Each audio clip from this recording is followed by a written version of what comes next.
Hey everybody, welcome to 20 Sides to Every Story. My name is Casey. We're going to be playing some D&D 5th edition tonight, working our way through our new community campaign. Alex over there playing Millie got the opportunity to lead us into it with the first session of our community campaign a few days ago. I know that there were Bloodhawks, Manticores, and other nonsense going on. I was planning on something a little more tame, but we'll see how it goes. We've got some wandering monsters on the table that could make things quite interesting. I've got 5 players with me who are going to be taking part. If you like what you see happening here and you think you would like to take part, please make sure and drop in on the Discord and join us. That's where you can sign up for the community campaign sessions and hang out and have some fun. That link pops up in the little scrolly bit there. Thank you, Alex. And that's where everybody's been recruited from. Now, currently, the party is hanging out in the Inn of the Stumbling Ogre. They've been called together by Alfred Toma, who has posted up an advertisement on the world famous Adventurers board, indicating that money can be made for exploring the wilderness near the town of Twilight Falls. The expected payout is somewhere in the neighborhood of 50 gold pieces per participant, and this should take the party somewhere between 5 days and a week to accomplish, including some travel time. They'll need to travel up there. Alfred's about to introduce the party to each other, those who haven't met before, and also get a little information going, let them know what's about to happen. The Stumbling Ogre Inn, of course, is a lively place. So a meal has been provided by Abe Gundagroot, who has a rather unusual hobby, which is as he greets folks, he will ask them to participate in a game known as In Absalom's Shadow, where the individual is asked to recount some part of their past, fanciful or factual, and Abe will attempt to guess at the end whether that was fancy or fact. So as your meals are being delivered and Abe's, introducing himself to you, he's going to ask, now, have any of the party members participated in this before? I don't think any of you were on the previous session. Excellent.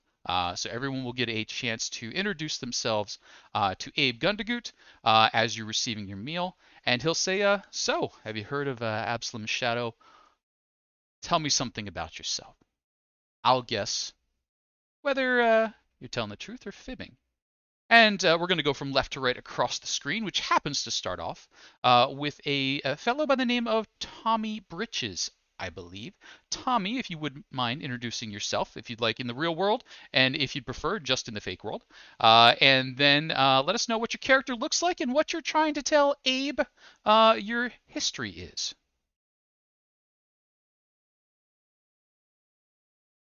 Oh, muted?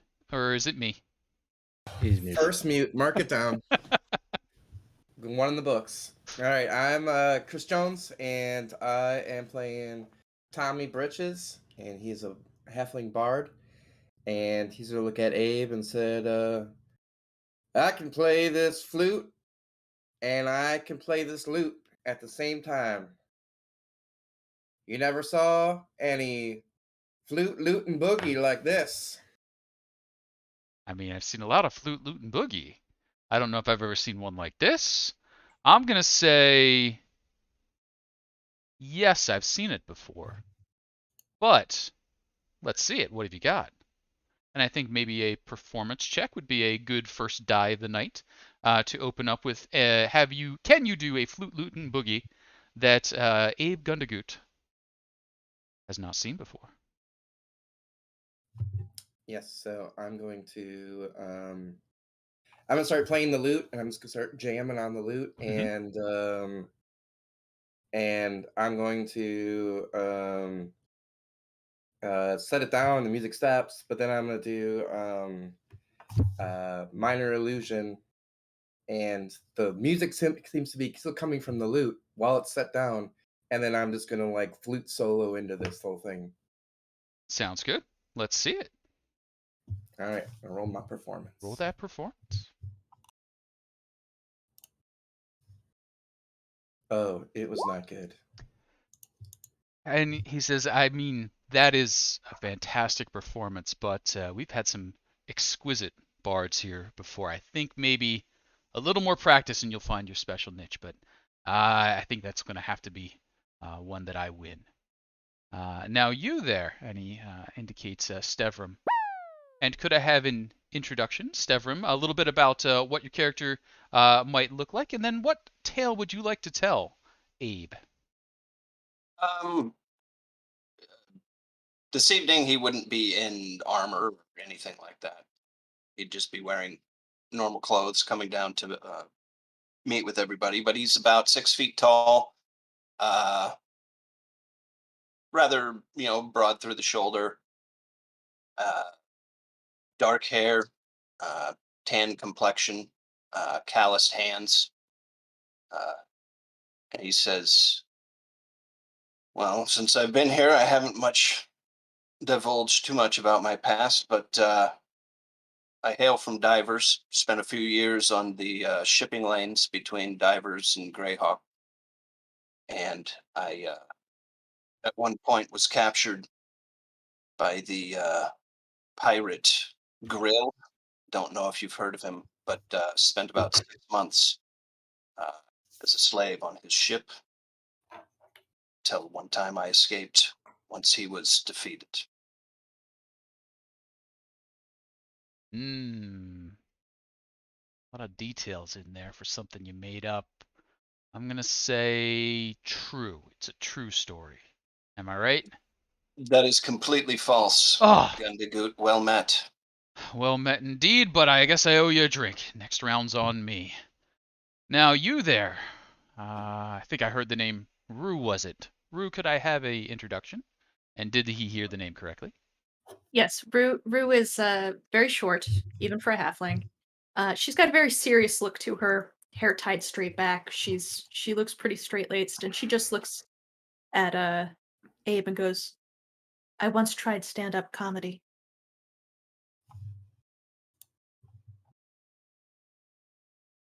Oh, uh, that's it, is it? Um,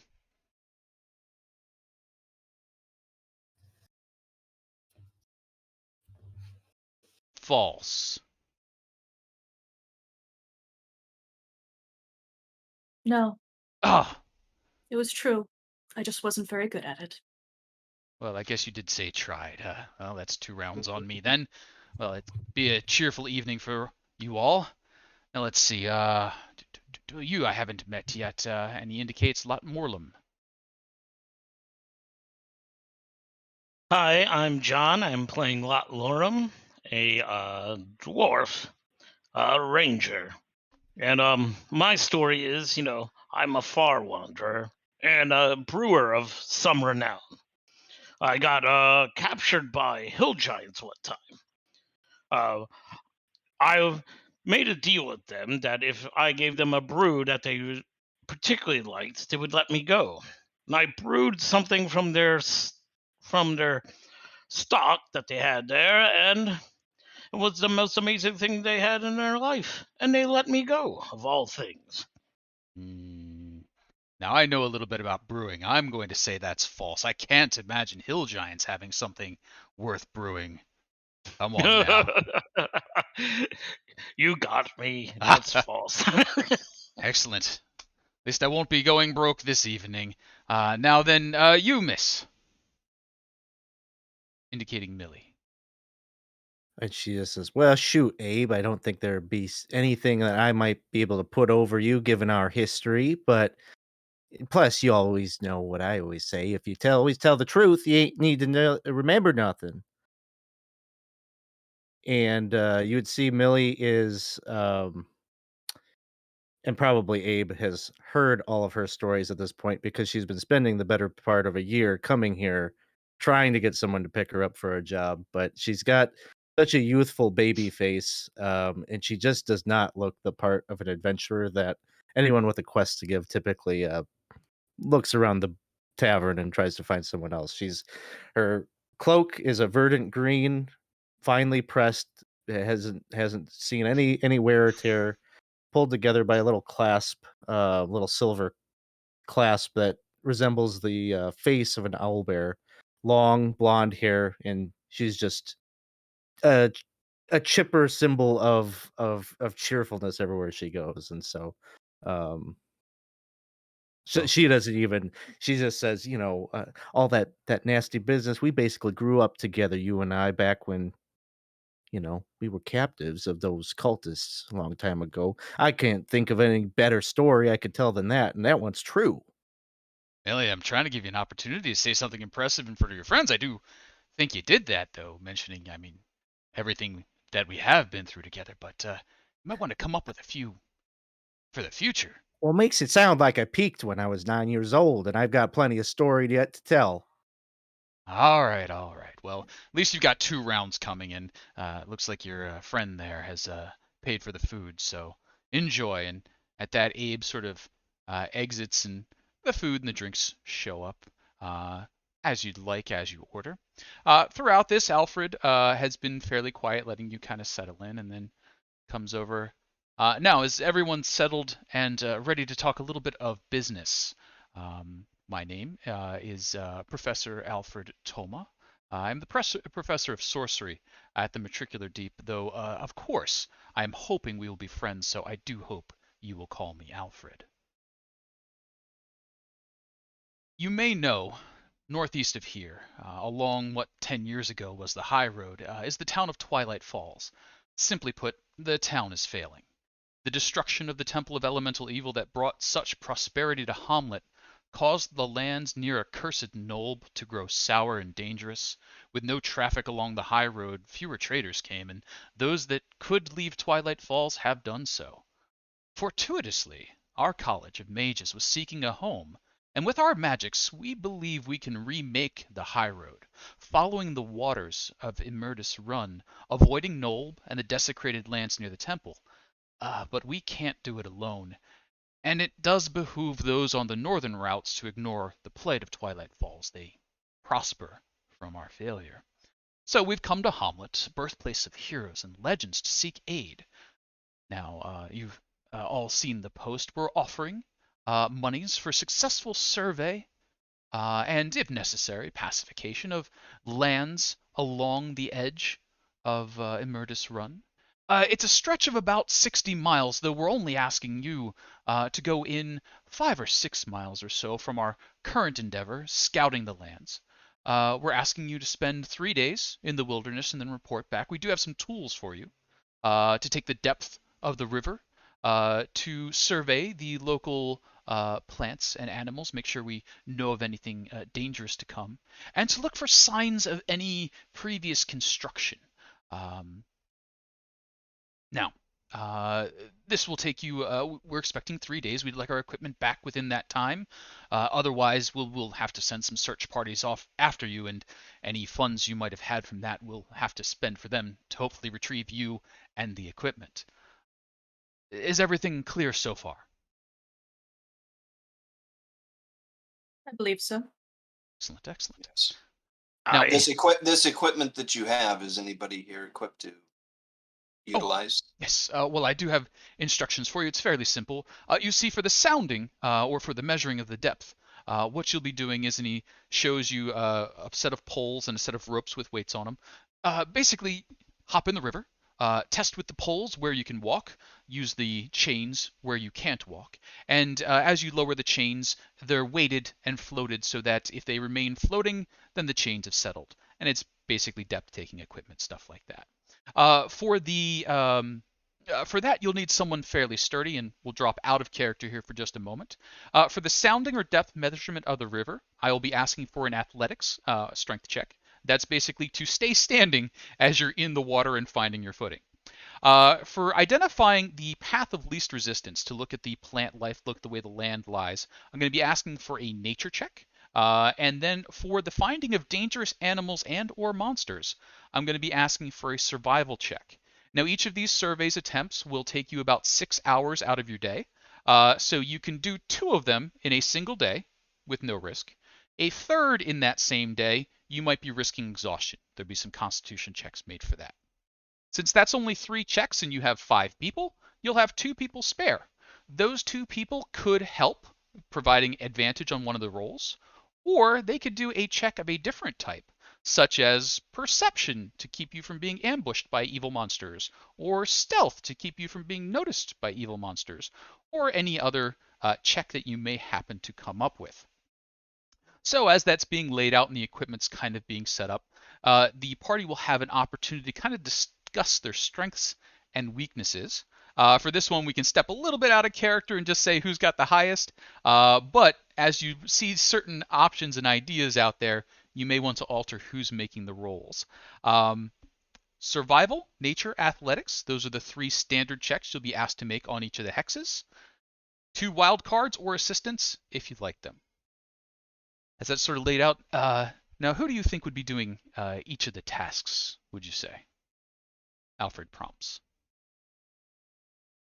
Well, I have a keen interest in animals and in nature and such. I've been doing all my research, try to get myself up to speed to be a fine druid and follower of the old faith. And so I know a thing or two about not only maybe these animals, but uh,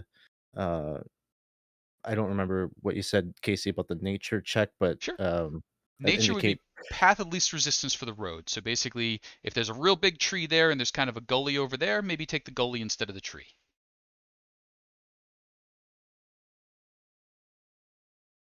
So basically, I've got a +5 on survival, and I got a +3 on nature. Sure. Oh, I think I mute.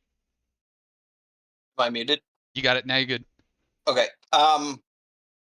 We've got what? A dwarf, 2 halflings, and a human. Is that right? Looks right. And me being 6 feet tall, I might be the one that goes into the water. Might Okay. be a good idea.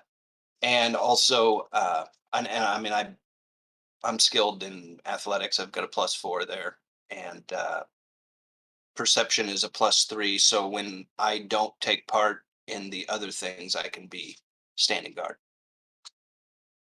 Excellent. And so I think I've heard a call out for the nature, a call out for the athletics. Does anyone want to be our survival professional? I may be good at that. I'm quite good at survival. Mostly familiar with woods, unlike most other dwarves. Excellent. Excellent. So, I have one or two more pieces of information to share with you before you go. Now, as I mentioned, we want to follow the Immerdis River, and I wanted to give you a little bit of information. You there, Miss You. This might actually surprise you. And as he's talking, he stretches out what's recognizable as one of the maps of the area of Hommlet. And on that map, and actually I forgot to mention, Percy has bought everyone player rerolls. So there are 5 player rerolls in the bank. Player rerolls can be used after a roll is made if you would like to reroll and use the new roll. If you get a worse roll, you are stuck with it, but that's usually to your advantage.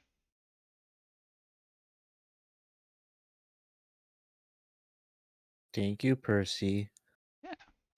And so Alfred sets out the set before you. Now, as you can see on the older maps, Immerdis Run, which passes through Nulb, was thought to go more to the south and east, disappearing into the Gnarley Forest. What we've discovered is here on this newer map.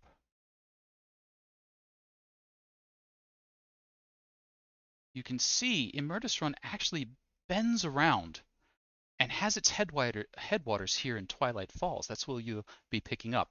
Now, the high road and the low road that used to go from Hommlet to Nulb, you can travel along either. I would recommend the low road, which is the one to the north. The reason for that is the crossing of the Immerdis Run is more easily done there. There's actually a ferry woman who's set up shop. She's a little expensive, but as far as I know, no one's drowned. Going to the north of Nulb, you risk going a bit too far or east of Nulb, you'll risk running into the area around where the temple collapsed, and there's still quite a bit of trouble there. That's why we want to bend so far to the south and avoid it as we come back. If you're not familiar, do not go through Knoll, but that is an accursed place, a death sentence certainly. It may look tempting. No matter how tempting it looks, steer clear. Very few return from there. But I think if you take the low road, stop a goodly distance from Nulb, cross there, you'll notice the fairy woman as you approach, and he indicates whereabouts she can be found. Or, if you prefer the wilderness, the high road, and cross as you can, rejoin with the road, and then up to Twilight Falls. Now, of course, we do have a deposit for you, 5 gold each, to thank you for your time, as well as the dinner here, and we look forward to seeing you in Twilight Falls. Any other questions? And I just want to be clear, the fairy woman, it's Ferry, right? Yes, a woman at a ferry. Okay. Okay. Yeah, not Fairy. She's not like a fae person. If she is, she's the oldest fae I've ever seen. Very well. A bit odd, but safe, I think. All right. And with that, Alfred leaves you to your dinner. He gives you your 5 gold, little clay tablets indicating you're on a mission. The missive is taken off the board and put away. It seems like he'll probably be reusing that. It's not like torn up or anything.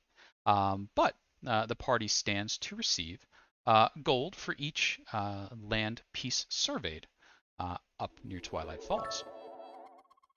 And thank you very much for the cheer. So, in the town of Hommlet, is there anything else you would like to do as preparations before you head out?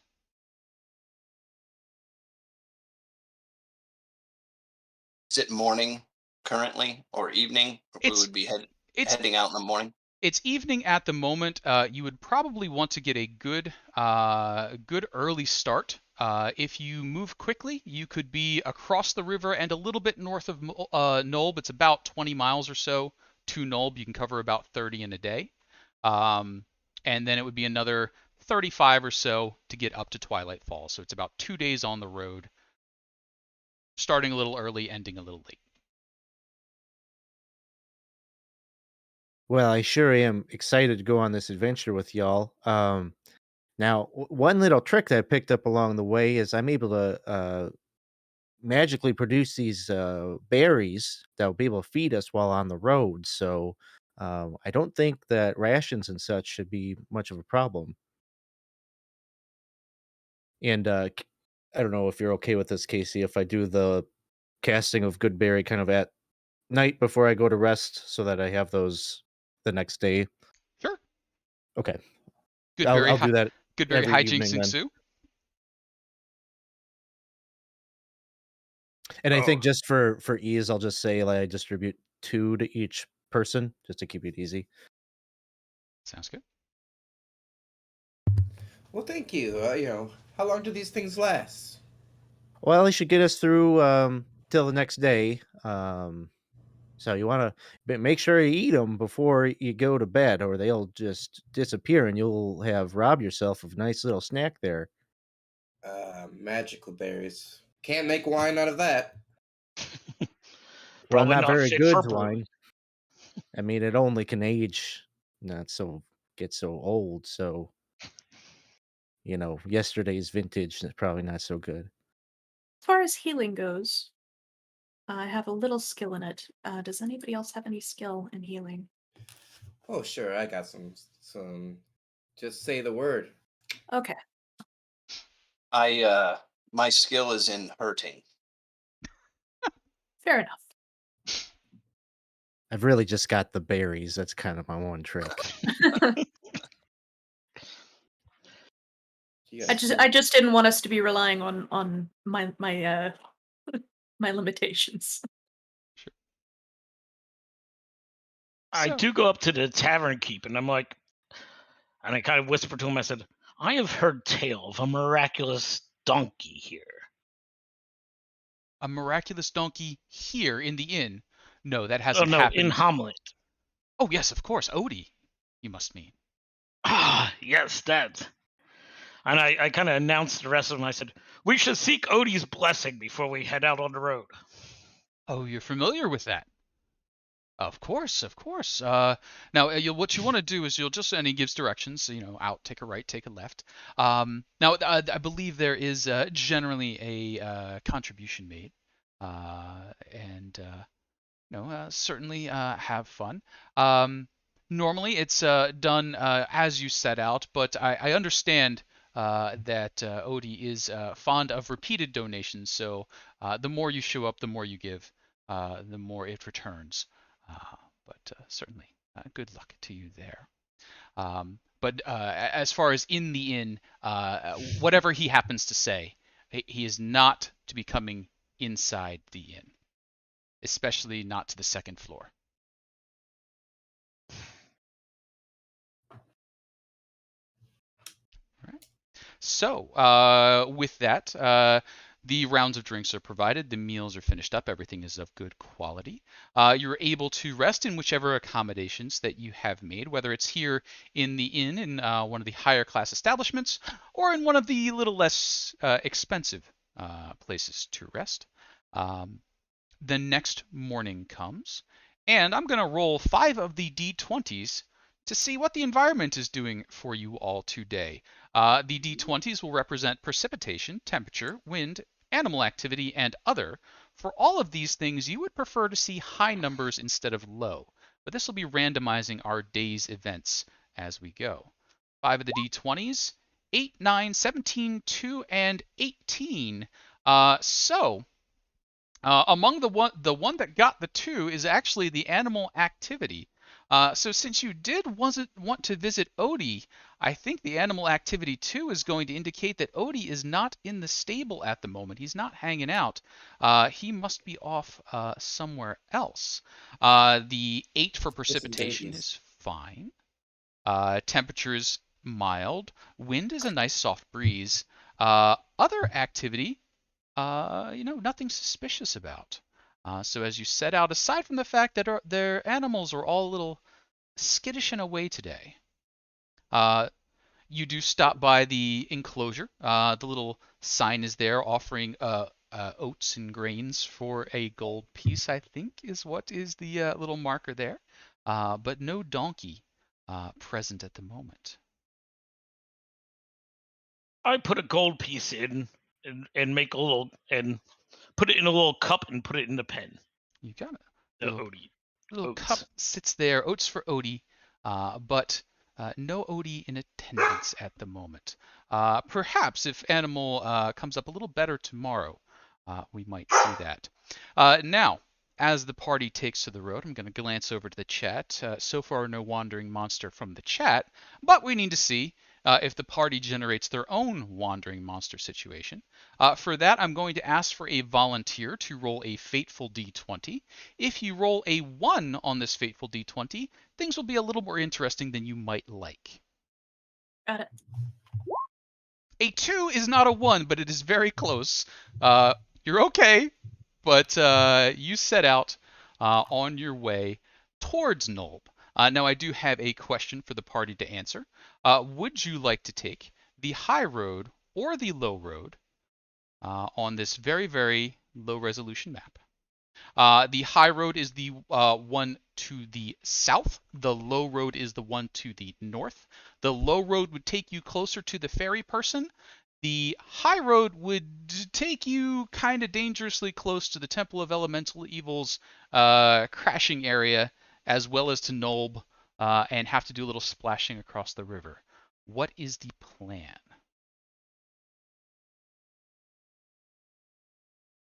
Well, I Which don't one? know about Which all one you, keeps but us? I think we want to take the low road. There's all the trouble with the crumbling temple, Nulb, and there's a spooky old moat house out that way. And I've heard some stories of some giant frogs and such. Not the kind of animal life I am really hope we could steer clear of such things as we're doing this surveying. I think that makes sense. I'm a low road kind of guy. That sounds good to me. Sounds good. Yeah, I vote low road. Anything to keep me dry. I do not like the water. You may be on the wrong adventure for this one, but we'll see how that goes. So along you go on the Laurel Road, setting out and moving at a decent clip. You can choose to move at a faster clip, that'll get you there a little bit sooner, or at a slower clip, which is a little more cautious. The faster clip is currently the recommended one, as it would get you clear of the Nolb area and on the road to the north of Nolb before the day passes. What speed does the party like to travel? Fast, normal, or slow? I'll go for going a little faster today. I agree with that. We're close to the town, so most things will be pushed further out. So I think getting beyond there and then begin being a little more cautious. Sounds good. So you make your way along the low road, passing farmsteads. As you get closer to Nolb, they become more abandoned, less attended. By the time that you're approaching where the road sort of bends around again and aims towards Nolb, it's become more of a path. It has deteriorated to the point where you're having a little bit of trouble telling which direction it goes. But thankfully, there's a signpost knocked in, and on that signpost is carved in the words Bev's Boathouse, and it seems to be pointing off to the river. There's a sort of a path that way. People have walked there, so the sticks and branches have been kicked to the side, but it's in no way a road.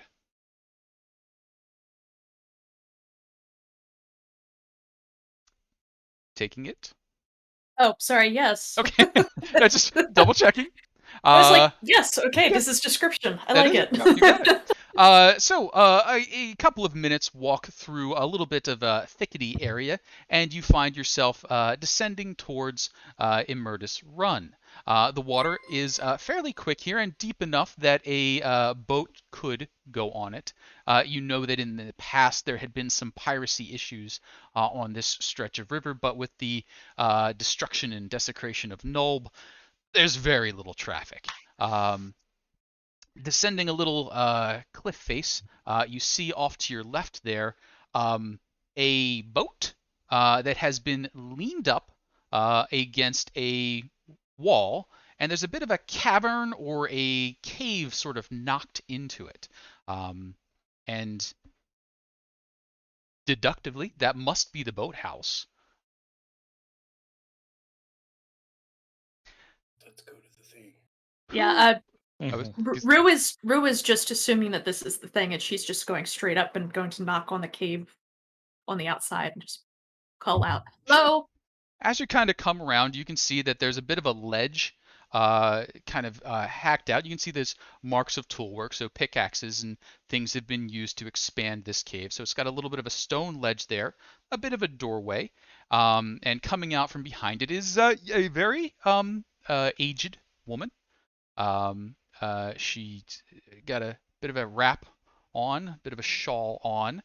She's got waders, so she's got leathers up to about midway up, but she looks like maybe 30 years ago she was twice as high, and now she's sort of folded over a bit. She calls out to you, "Yes, welcome to the boathouse. What can we do for you?" Miss Bev, Oh. we seek passage over the river. Oh, excellent, excellent. It'll be 5 gold per person. Well, shoot.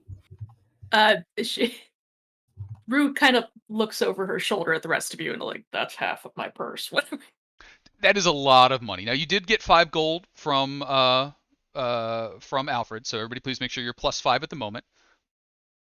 But Bev is saying, But it's Can only I- one boat ride. I mean, Can- sure, there's a discount. I mean, if it was only one person, you'd make the same boat ride for only 5 gold pieces, but now it's going to take 25 for basically the same boat ride. well, you're going over one at a time.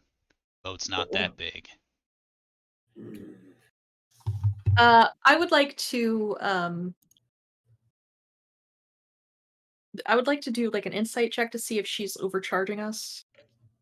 She's way overcharging you. Okay, then I would like to persuade her that our mission is important enough that she would like to. We're trying to revivify the area. We are trying to you know make this a good port of call for you. Could we potentially get a discount for all of us? And as And you're then making that argument, she's reaching down behind that little stone counter she's got. There must be an alcove or something back in there. And she's pulling out jars, and she's just lining those jars up on the thing in front of you. Now, each of those jars is probably almost a foot high, a good tub around. It's got kind of a stopper in the top of it. It's fairly clear glass. And inside are things. The first thing that she pulls out and kind of sets down looks like a big kind of fish, but with teeth and like a stalk coming out the top and with a little eyeball on it. The next one she kind of sets out looks a little like a crayfish or a lobster, but mixed with a person, and she kind of sets that one down. She pulls out another one, it just looks like teeth with a fish attached. This is all teeth, very little fish. And she kind of sets that one down. She pulls out one that looks like maybe it's got a snake or six coiled up in there, and she's like, all right, so you understand. You can feel free to go ahead and swim across the river. This is what we've been pulling out of the river these days. Now, Oh, me and look my at you. You got a little collection going there. yeah, it's a little collection. It's wonderful. This one right here, maybe you're familiar with beholders and the beholderkin. Yeah, the Mm-mm. holder fin right here. And she just goes through and names all these exotic creatures for you. Now, me and my boy, we live here by the river. We don't get passengers every day. So you're not just paying for one trip across the river. You're paying for me and my boy to live here next to the river every day of the year. Now, if you think that's not worth 5 gold from your exorbitantly full purses, well then. And as she mentioned this, Yes, well then. she posts up a pretty good story. Your DC to persuade her to halve the price of your trip will be a 10. Please feel free to roll persuasion if you think it is right to deny this poor woman 5 gold. It's not expensive to live next to a river. You literally live next to a river. Well, bless your heart. I think she's got some good points. It is kind of dreary out here, and look, she's got the proof in them jars. indeed, and our goal is to make your business thrive by making this place safer. And so, by providing a discount now to get across, we'll help you make more money in the future. Well, shoot, that's a good point too. Well, I guess once you're We across, you're probably going to want to come back, and you can't negotiate from across the river, so fine. And she'll accept 2.5 gold from each of you. If you would please go ahead and deduct 2.5 gold. Now, she sort of steps aside, and her boy comes out of the back. He is a big fella. He's probably in the 20 to 30-ish range, but he's got some stuff going on that's not quite right. It looks like maybe some folks from the temple had some work done on him. Big, and as he sort of flips down the boat and moves it over to the water, he hooks that up to a chain that's coming out of the water. You each get in one at a time. Bev gets in the boat. As the boat's in the water, she pulls the till one way. The current carries it across. You disembark, goes the other way, it comes back, and it's swinging like a pendulum off of that point that's anchored somewhere up there in the front. Bev's fairly skilled. The only issue would be if someone has some sort of tremendous fear or disability as it comes to boat and water, such things. Do any of you have tremendous fear and disability as come to boat and water and such things? Not unless I have to see one of them snake things. The water don't bother me. No, the surface of the water's pretty choppy here, sweetie. You won't be able to see down in there. Oh, good. Don't go putting your face in the water, though. I won't. Whoop, whoop, and back and forth. And the party is safely across. Now, this trip from Hommlet to the roadway just above Nolb has taken you most of the day. It's getting in towards evening. You've got another long hike ahead. How far into the darkness, if at all, do you wish to travel, or do you set up camp early? What's the plan for the party? Well, I sure wouldn't want to be traveling in the dark. We don't know this territory all that well, and so I'd rather pull in camp a little bit early if that's the consequence. Agree I'm with okay that. with that. Hmm. I think that sounds wise. Sounds good.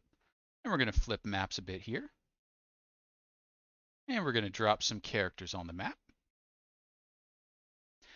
And so, you've made your way past Knoll. That's back there in the distance. You're far enough beyond it that you don't believe there should be any trouble.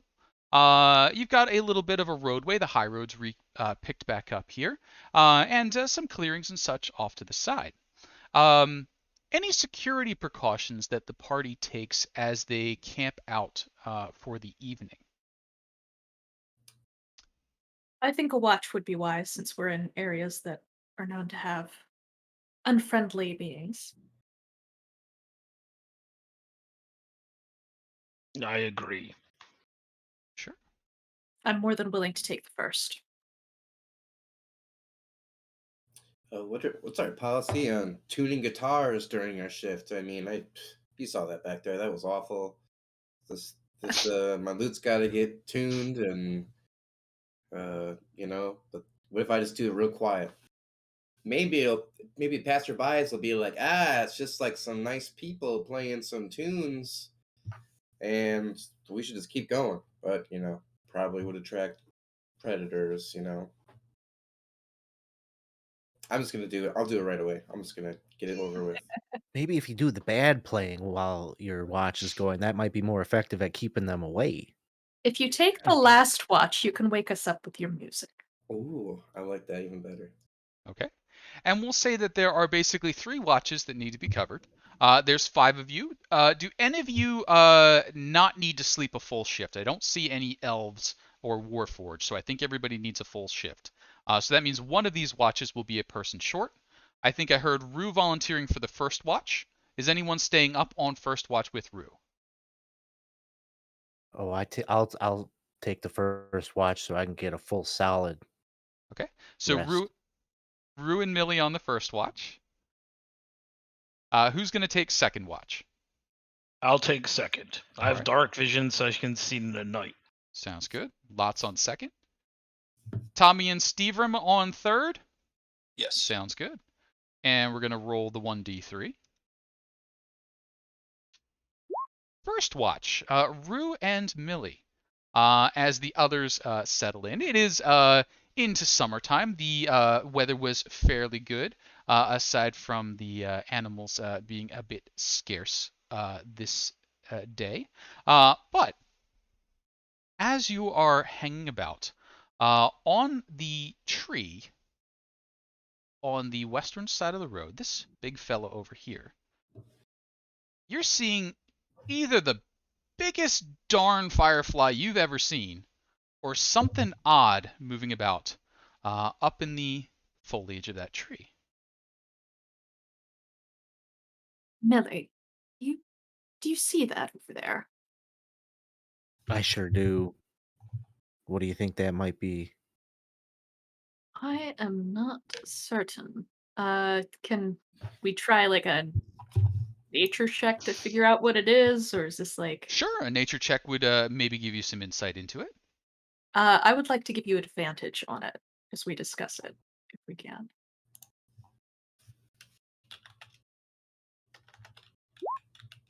Oh. Not needed. Millie comes out swinging, and you watch that for a while, and it's nothing natural. That's more like a foxfire or a will-o'-the-wisp sort of thing. You know, that might be some kind of wayward spirit or some kind of angry fey creature or something. I don't know, but certainly not natural. Then we should certainly keep an eye on it and alert next watch for it. But I don't think we should necessarily go poking it, so to speak. Oh, I would agree. It's not like approaching us or anything, right? It's not approaching. You're seeing like, and it's hard because you only see it when you're looking away and you catch it out of the more light sensitive parts of your eyes. You just see a little glow up there.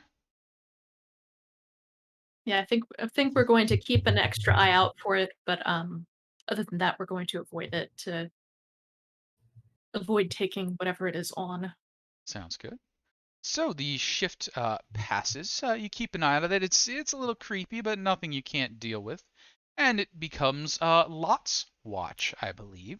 Lot alone on second shift. Dark vision out to 60 feet, so you can't quite see the tree distinctly from where you're at on your side of the road. You know it's there. It's enough of a moon and starlight out there that you can see the shape of the tree, but it's not as distinct as things closer would be.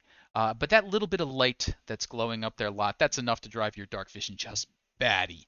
It's just glowing there and then gone and then glowing and gone again. Lot, what might you be doing about that, if anything, on your shift? Let's see.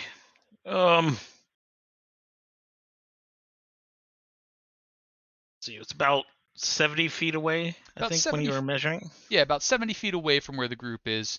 So that tree right there, I'm assuming you're off on the eastern side of the road is where you've camped out. So 70 to 90 feet to that tree.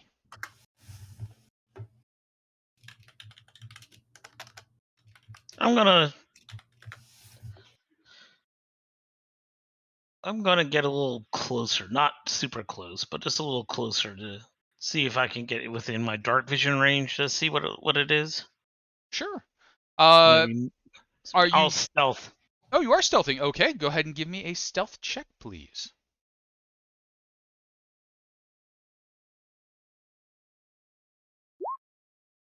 Sneaking up on a tree with a 17 is a pretty good roll there. Just until I get like within 60 feet of it, so Yeah. I can actually. So you get up a little closer. You're probably taking cover behind this slightly smaller tree right about here, and sort of peeking out around it. And you've managed to catch it in the act, although there's really almost nothing to catch. It's just in the air there is darkness, and then for a moment there is light, and then there's darkness again. But there's no creature, no substance behind it. The supposition of spirits seems a good guess. Now, Lot, do you have any experience with such creatures? Have you dealt with the undead, will-o-wisps, things of that nature in the past? No. No. Okay. My expertise is in beasts. Expertise is in beasts. So you've confirmed it's no giant firefly or weird sturge-like creature. It's something incorporeal. All right, I'm going to move back towards the party and keep an eye on it. Sounds good. Oh, and we lost somebody. We'll give them a moment to see if they can rejoin us. There we go. Maybe. All right. So Lot, you come back over to the party, letting folks continue to sleep or waking folks up? I'm going to let folks continue to sleep, but keep my hand on my crossbow and keep an eye on it. Yeah, and you just see that little light flickering over there every so often. I mean, it's super annoying, but I think it's okay. That'll then bring us to shift change. Lot, you probably wake up Tommy and Stevram. Mm-hmm. I tell them about the light, and I tell them that it's not a natural light. Probably not. Maybe something incorporeal. Sure. Tommy, Stevram, you've got the last shift there. Darkest and coldest part of the night, I think, before the dawn kicks in. You too can also see that little glimmer happening over there occasionally. Anything you're doing about Have any idea on this stuff? I got no idea. it? Arcana religion, if you want to take a stab at it. I'm still in my PJs. I'm not ready for this. Well,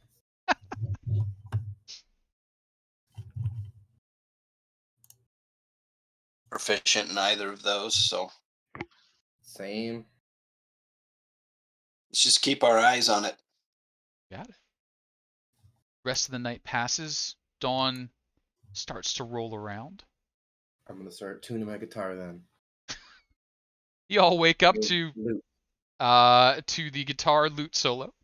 Do we get another performance check to see if we're woken up in a good mood or a bad mood? Some from column A, some from column B. Tommy, you can certainly feel free to roll yourself a performance check if you are tuning in that fashion. It's great. It's beautiful. Oh, wow. On point. Angelic. Casey, did it seem that this light went away as the dawn came? As the dawn does come, you stop noticing this light. And now, as the dawn proceeds, and it gets out of that weird, hard to see phase and into proper light, you notice that on the tree branches, hidden amongst the foliage, you can see some odd knots or burls along some of the branches. There's something up in the branches, but you'd have to get close to figure out what. There's lumpy shapes where there shouldn't be lumpy shapes. Like, does it look like it's a part of the tree, or is it like an object? It's hard to tell without getting a bit closer. I would cast. I want to check this out. So, if I'll go it's with like you. Yeah, disease tree or something, I'd want to. I think we'd all sort of paddle closer. Sure, you start to make your way a bit closer. And as you do, you can see that, maybe something's up there. Could I get a perception from whoever's on point? The one getting the closest and doing the most checking. The one who the trap would be sprung on, some might say. Well, I'm I was happy to have muted. I said I was going to misfortune. climb the tree, so Oh, let's have him do it then. You get on up there. As Tommy Bridges scampers up the tree, how about a perception check for you? all right. I'll be the sacrificial lamb. A 15. That's a pretty good. Yeah, you scamper up the tree and you can see that at some point in the past, chains had been wrapped around the trees, and from the way they're hanging, most likely something had been hung from them in the past. The chains have rusted and worn away after a few links down, but the place where they'd been wrapped around the tree has kind of grown up, causing knurls and weird twists in the bark. From where you were on the ground to up here, those lights were probably coming from somewhere pretty close to right above those chains. All right, so I yell down. Yeah, there's some old chains up here. I bet you it seems like they hung someone or something from this. And I don't know, maybe there's some spooky activity going on at night. Well, I don't know much about like exorcisms or nothing like that, but I was about to say, can I roll a religion check or something to see if there's something that could be done to? Sure, certainly roll a religion check there.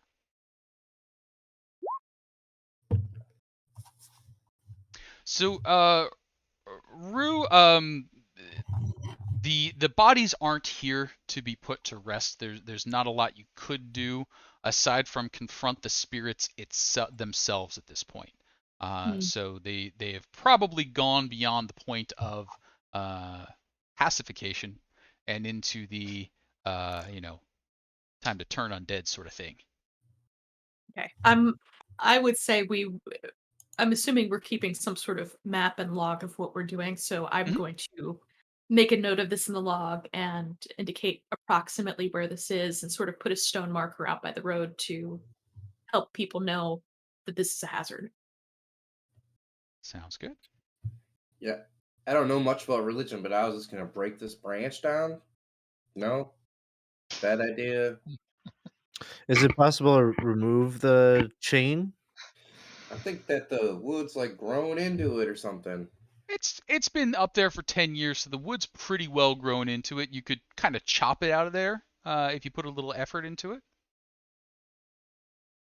All right, I'm gonna get my rapier out and I'm just gonna destroy a rapier trying to cut a tree branch down with it. I'm gonna call up to him and be like, you might want a different tool for that, and also, I don't know that that's going to abate our problem. Our problem is now not with the material, but with the spiritual. Yeah. You You're know what? right. Takes a dagger out, stabs it in there, and I'm just gonna start jumping on the chain. Ugh. So Try to get down. after a little bit of effort, and let's see if you fall out of the tree. Show me an athletics of 10 or better to not fall out of a tree as you're jumping up and down on a rapier blade. 14. Okay, jumping up and down is maybe a little bit of an exaggeration. You're applying weight, but not that bad. With a little couple of pox, eventually you get those broken free, and most of the chain hits the ground. That's going to take you a little bit of time. What's everybody else doing, if anything, aside from trying to play catch the Tommy Bridges? I would be keeping an eye out for anything else in the area that might be a danger. Same. Yeah, same. Sounds Once the tree branch has come down, I'd maybe want to cast like Druidcraft, maybe just I don't know, maybe get like get a little bit of like growth maybe coming from the broken piece of the branch or whatever up there. Sure. You do. I'm not good at trees, so you do whatever the right thing is to do with broken branches, and then things seem somewhat settled. The chains, as they hit the ground, they've been, bent out of shape and all sorts of stuff. So as you go to move those about, links are scattering here and there, but you can sweep them up into a pile and do what with the chains? Let's bury them. Okay. Rue at this point is like, sure, I think I actually have a shovel. I do have a shovel. And she's gonna bring it out and she's just gonna start shoveling dirt because she's like, don't know these people, don't understand these people, but this is happening. Hey, it's what you got to do to make money. Could I have a quick Arcana check from you, Rue, as you are burying those chains?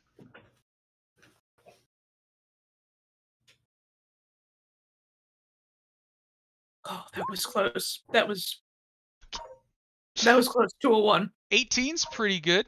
Burying the chains, it might make everybody feel a little better, but you're 99% sure this has done nothing This is substantial. aesthetics. Yes. This is aesthetics. Yes. Definitely better than having chains blowing in the breeze, adding to the creepiness, but probably not super effective.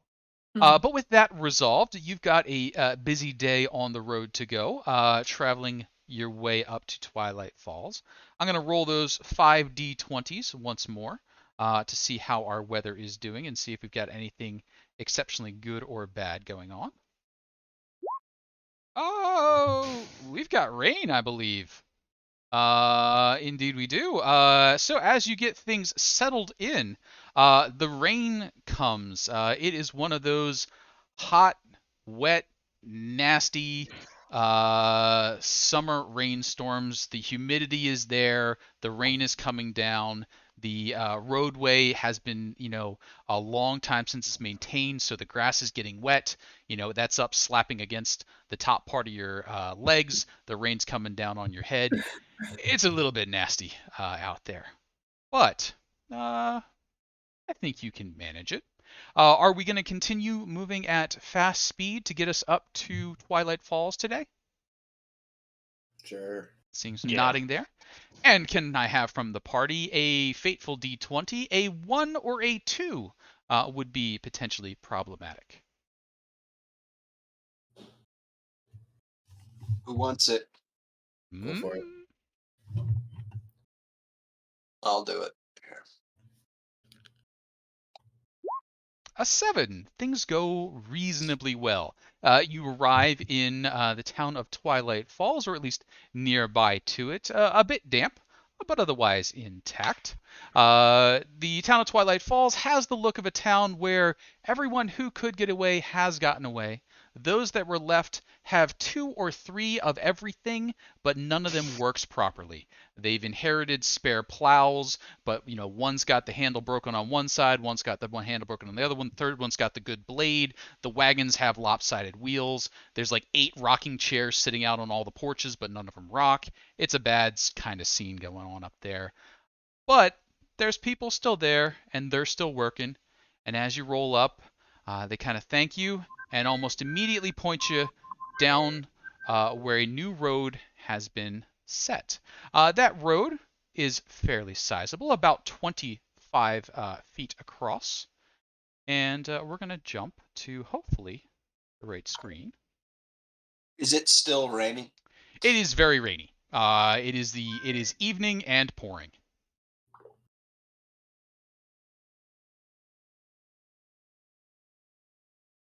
And I think I just pasted you on the wrong layer. Let's get you on the right layer. There you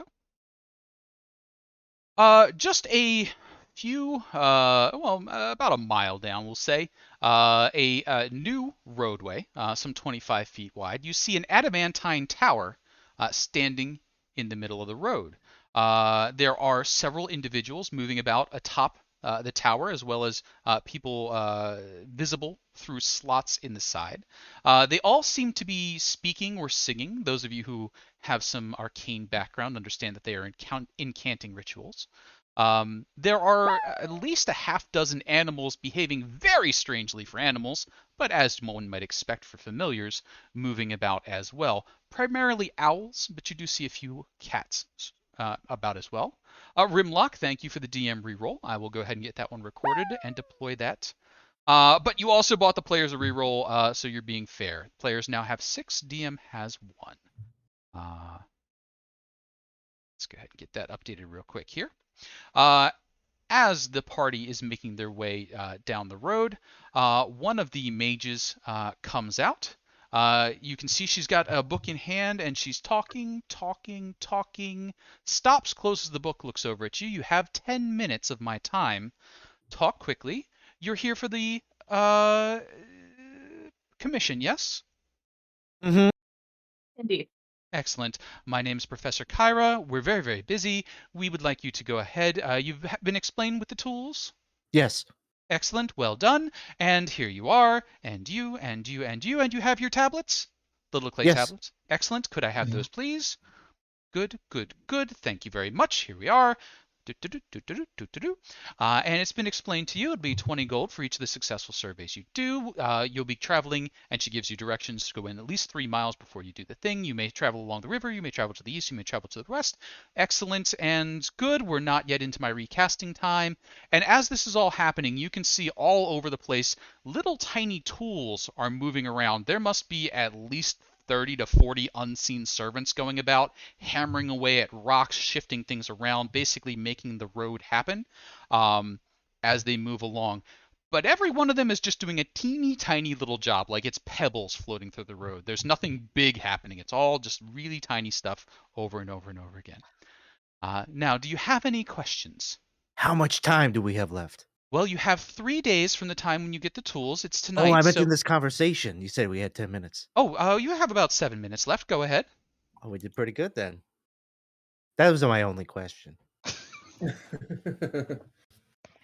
Oh, you're one of those. Any particular spots in the river you want surveyed, or Well, the nearest from where it's already been done and continue on, and she goes over, it's basically go at least 3 miles in and then start from there. That's where they have measured, and you've got a little map and the layout to kind of get you going. All right.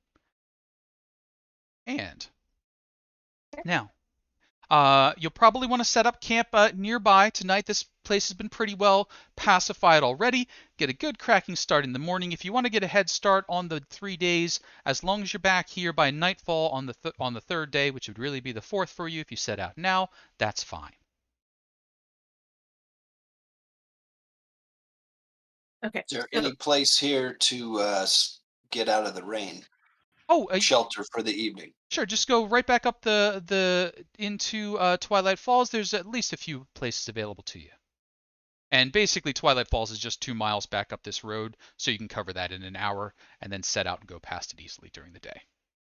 Okay, in case just to clarify, we got the tools back in the first place we were not here when we met her. Here. You were showed sample tools. These are the actual ones. Okay, They so we wouldn't have make 3 you carry days them. from now. 3 days from Okay. now. Yes. Sorry about that. Mhm.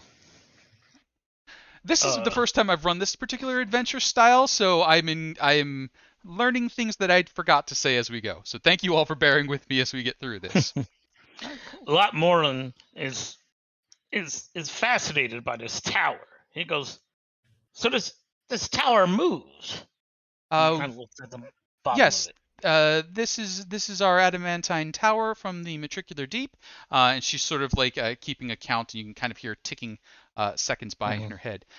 We move it along to help flatten the earth as we clear it. Now, of course, we can't use this to create the road itself. That would damage our tower, and it takes considerable magics to repair it. It's a little less efficient than using our servants, which I will need to be recasting in about 3 minutes. Any other questions?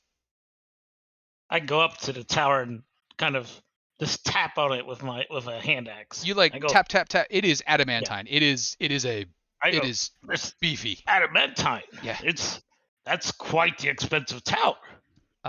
Yes, it basically was the entire budget. I'm just gonna get on my belly and see if I can look underneath the tower. The tower is flat to the ground. And it looks like it has flattened the ground. Likely they sort of clear and then invoke the tower. That sort of squishes down.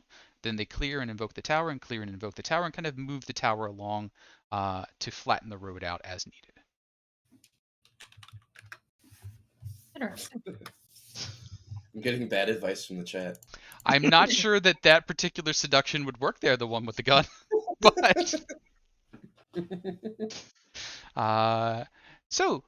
the mages sort of okay. And any other questions? No. Excellent. And then she starts in casting a spell, walking sort of back towards the tower. You see she sort of like does like the stumble over the doorstep because she's trying to read, and she's shutting the door behind herself, and click, that goes. End party. The expected thing to do would be to head back to Twilight Falls, get yourself a rest, and start out on the next day. But you do have the tools and an extra couple of hours if you feel like surveying in the night. I don't know that it's worth the money, but you could. Rainy night. I don't feel like a survey. That's probably the wise decision. I think this is a terrible night, terrible day to try to do something extra. So Sounds good. So the party heads back to Twilight Falls. They're able to rent a room of the appropriate level for what they would like to expend. Please check and see living expenses and choose the level that you would like. Twilight Falls does have all inn styles available, from absolutely squalid to aristocratic, which is basically just taking over somebody's house and having them wait on you hand and foot. But we can take care of that in the off session. Now, that'll bring us back to our big overland map. We'll be moving into the first of our hexes for our hex crawl, which will basically be heading southeast from Twilight Falls, down over here. And I will be asking the party to make our first set of surveying rolls. We're going to take care of that. We're going to roll our 5 dice, and then we're going to take our quick bio break to give everybody a chance to get things done and for me to get my sheet set up. But before we go, I'm going to roll my 5 d20s to see how the next day is. 6, 17, 12, 1, 5. So the really unfortunate one happened to fall on, I believe, our animal activity once again. The animals just don't like you. I think after that heavy rainstorm, as you head back out, all the bugs are up and about. So there are going to be lots of gnats, biting flies, mosquitoes, and other such things kicked up and moving about in the humid aftermath of yesterday's thunderstorms. But as you head into that first hex, could I have the party make their surveil checks? We do have the survival, the nature, and the athletics. And then let me know if someone would be helping with any of those, or if they will be making their own checks. Let's start with the survival check. Who would like to make the survival check? And are they getting help? I'll aid with the survival. Okay. I'll probably do the survival. Is this forest? This is forest, absolutely. Okay. Well, then my proficiency's doubled for it. Excellent. So could I see with advantage, and then tell me your double proficiency?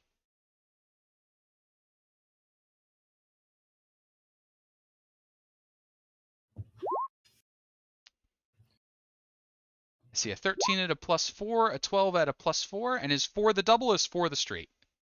4 straight. So then Okay. it'll be another +2 to that. So. +2 to that. So 15 on the survival. Well rolled.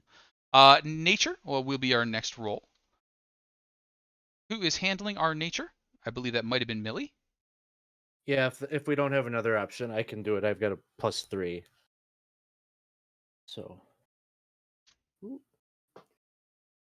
All right, nature check. Anyone helping Millie, who's not planning on doing the other? Oh, comes in at a 17. Well rolled. That will then give us our athletics check in the water, which I think Stevrim may have offered for. Tommy is the one who I haven't heard yet. Tommy, are you helping Stevrim or doing something else? I'm gonna give Steverin bardic inspiration, and I'm just generally gonna be farting around my instruments, kicking rocks, and being like, I don't even know what I'm doing here. I can't do any of this stuff. Sure. So Stevrim, let's see that roll, and then you may apply bardic inspiration if you so choose. 14. Would you like to use your bardic inspiration? Sure. D6, Tommy? D8? D6? D6. D6. 3 brings it up to a 17. Well rolled, all. And I've got a little math to do on my side, but I won't make you suffer through that or the chat. I'm going to bring up our BRB screen. We'll take about 5 minutes. Everybody please feel free to relieve themselves and refill themselves. And then we'll pick back up with our next area of interest. Thanks all for hanging out.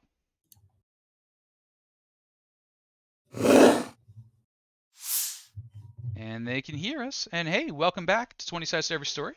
We're picking back up after our bio break. The party has just set out. They are now about 3 miles beyond where the road work is reestablishing the high road, making a connection from the town of Twilight Falls, trying to make it all the way down to Hommlet in order to reestablish a trade route and revive the town's economy. The party has been given some tools. They have done reasonably well with those tools. They succeeded on their nature check. They were able to identify the right way for the roadway to go. They succeeded on sounding out the river. They were able to identify how deep it was and in what places. One of those places we're about to talk about, and they didn't do so great on identifying the animals, probably because there were just so many crazy bugs up in the air at the moment after this rainstorm. Now, what the party has come across is a fairly large pond. Now, this is actually one of the feeder streams that runs into Imerd's Run. There's a bit of a pond, and then it connects out to the way here, but it's close enough to the river that the road wouldn't be able to go between it. It would have to bump out and around it. And as the party came in to check out what may or may not be a problem, they can see that there is indeed many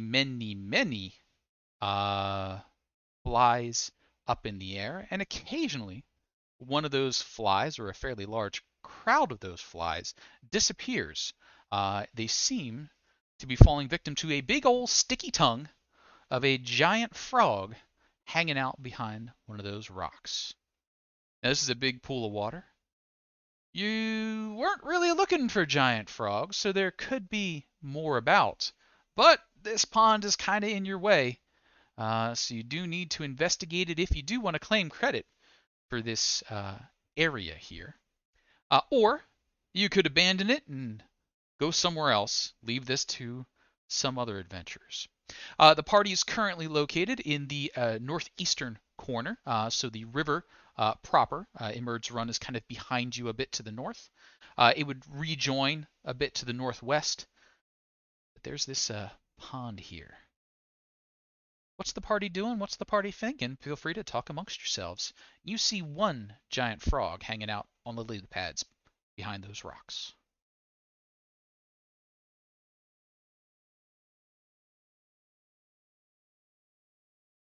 What's the smell? How does it smell around here? How about a perception check for how's it smell around here?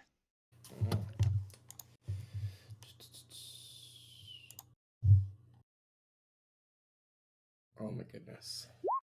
A crit. Crit. I mean, it smells like pond. You're like, definitely frogs about. I'm not personally familiar with the scent of frog, but I'm sure there must be one. Does anybody know what type of frog that is? Ranger? Yeah, I'm gonna do a survival check Sure. Go ahead and give and me a see if I can survival see the check there. tracks. Oh yeah, let's see what we got.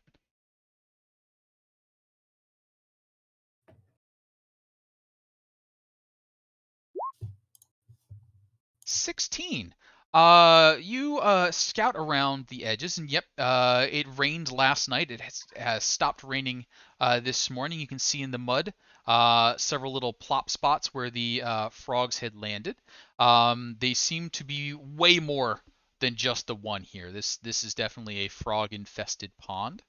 And also, you see something that's too big to be one of those frogs. It's twice the size, maybe 3 times the size. And that's a big frog. I mean, that frog right there, that's a 4-foot frog. Mm.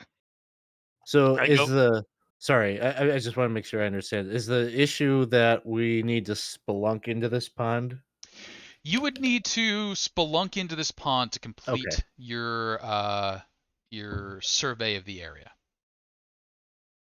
So you could either give up one of your successes. Right now you have one success. So you've earned 20 gold so far for your efforts. I said the right number. If you were to spelunk this pond, you would qualify for the extra 20 gold, so you'd be up to 40. Or you could give up on this area and go try somewhere else that maybe isn't quite as pondy. So it's just one. I think it's only about one giant frog. Ooh. Well, I've heard these giant frogs can be kind of unreasonable, but I could try to speak with it and see if maybe we could ask it kindly if it might move on to or let us have you know the pond for just a moment so we can complete our work and then we'll be on our way. Yeah. Mm. I don't know. Frogs good eating. Yeah, they're thinking that about us though too, I reckon. Yes. And it might be better equipped. You shorter folk might want to steer, further clear, I guess. It would have a harder time eating me than perhaps one of you. That's a good idea. Rue just brings out her morning star and is just like, I'll be fine. Fair enough. Step right behind Stavrum. Well, maybe I tried to talk to it and see, if he's a jerk, well then we'll bash his head in, but maybe we could just see if we can get him to move on. Give it a try, Millie. Let's see what happens. Absolutely. Sure. I pull out my crossbow and cover Billy.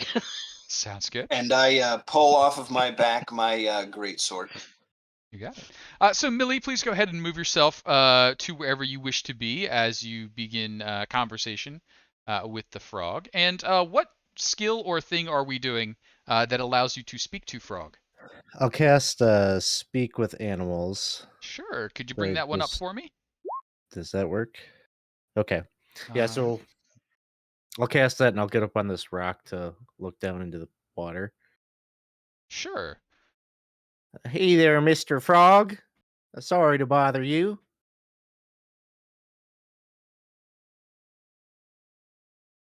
Ribbit. Me and my friends there are just hoping that we could maybe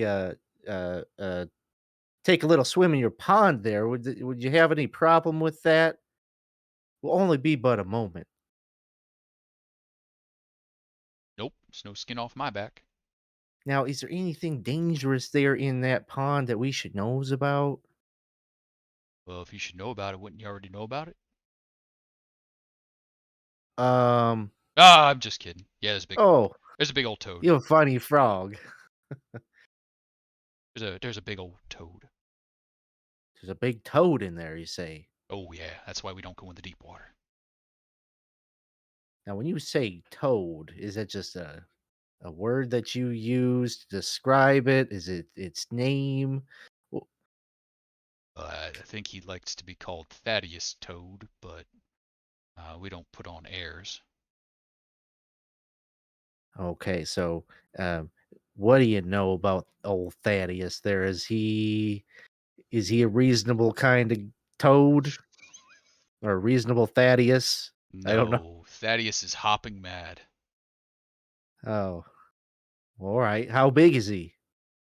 Oh, about two of you. Well, that's a lot. That's very big. Are you friends with this Thaddeus? You just leave him alone, it sounds like. Oh, stay clear, old Thaddeus. He'll eat you up. So hungry. He's a hungry feller. That's sort of how this whole straight line of life works. I eat the bugs. He tries to eat me. I don't know what Now, eats old Thaddeus. It's sort of straight line down toward the bottom. now, if we was uh maybe convince this Thaddeus to just move along, would it be an issue with you? Presumably that's more Eaton's for you. Oh, sure, I'd appreciate not being it. Hmm. Well, okay then. I'm gonna go and talk to my friends over here, and we'll see what we can do about Mr. Thaddeus. Is he home right now? And kind of looks side to side. Well, he's not up here, so he's likely down there. Okay. I'll go over to the others and be like, "There's some kind of scarier thing down there in the pond there. His name's Thaddeus Toad. I don't know if he's actually a toad. That's just the name that the little critter said he gave it." Toad sometimes is better eaten than frog. So how does one convince a Thaddeus toad to come up to the surface? Because I presume that us being all in the water might be a disadvantage in terms of any issue arising. Could just plunk some rocks in there until he gets annoyed. Agree with that.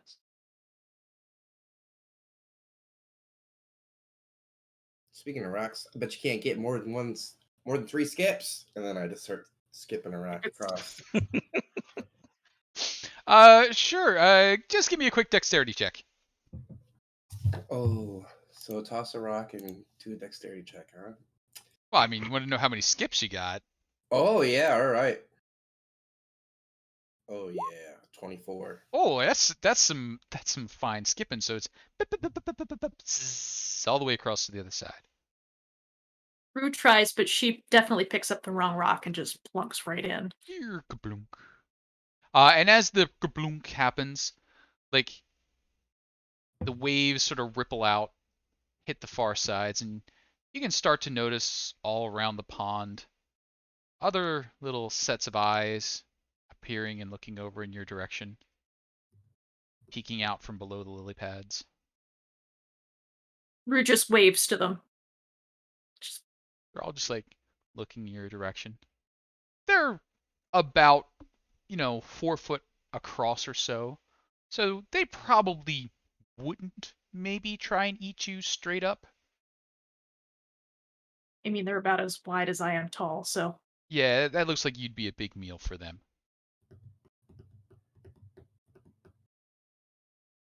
but if we're trying to get this thing's attention, Rue's just going to start tossing stones into the middle where the deepest part is. I need Sure. a bigger rock to get a bigger frog up here. Yeah. Would everybody please make sure that they are located at about the places on the map they would be as the rock bombardment begins? Yep, I'm hiding. Yeah, probably. Oh wait, my come bodyguard's out leaving here. me. Wait, how are you hiding and throwing rocks in the water at the same time? And I basically like just keep on stepping around Stevram, but making sure I'm behind him. And I will grab some of these larger rocks and kind of chuck them out as far as I can. So, Sure.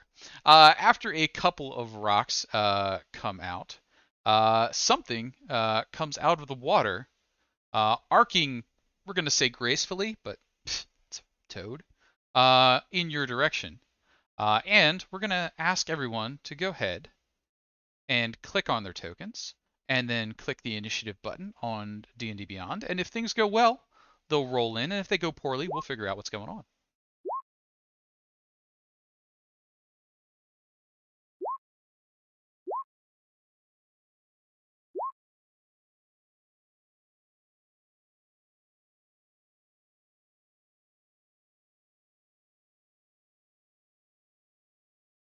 Oh, and Thaddeus Toad, known to his friends as Flopper, comes arcing out of the air, out of the water, and startles everybody just a bit, I think.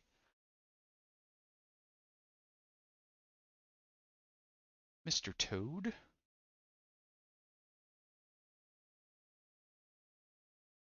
"40 feet, you say?" 20 feet through the air, 10 feet above the water, comes down, going to land with a splash and try and take a bit of a nibble out of Rue on the way down. Rue, there's a bite attack coming at you. It is an 18. Does an 18 hit? Just hits. Just hits. Are you a medium and smaller creature? Let's see here. Yes. So that will do 9 points of piercing and 9 points of poison damage. 18 total points of damage. Roos down. Rue is down. I rolled really well, didn't I? yes. I did. Rue, you are down and currently grappled, meaning it's kind of knomping on you at the moment. And as that's happening, Lotmorlum, what are you doing? Ugh, I'm gonna take a shot at it.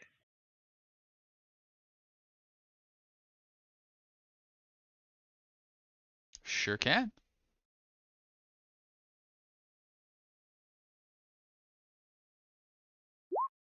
Oh, 23 is definitely going to hit.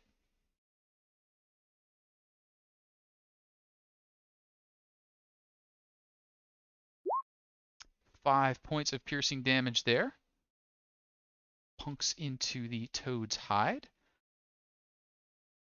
Anything else? Let's see.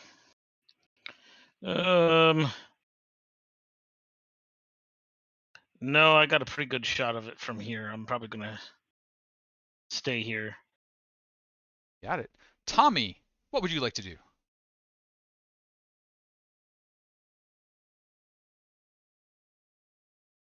Oh, mute. No, mute. That's Mark two. it down. Is this thing being an animal, not like a humanoid or whatever? Is it too dumb for things like vicious mockery and like charm-based stuff? Does vicious mockery indicate that it has to know a language? It does not. If it doesn't say it, then it doesn't need it. I'm just gonna look at this flopper and be like, holy shit, man, if I was that ugly, I would be that deep in the water. Man, I thought these little guys were ugly.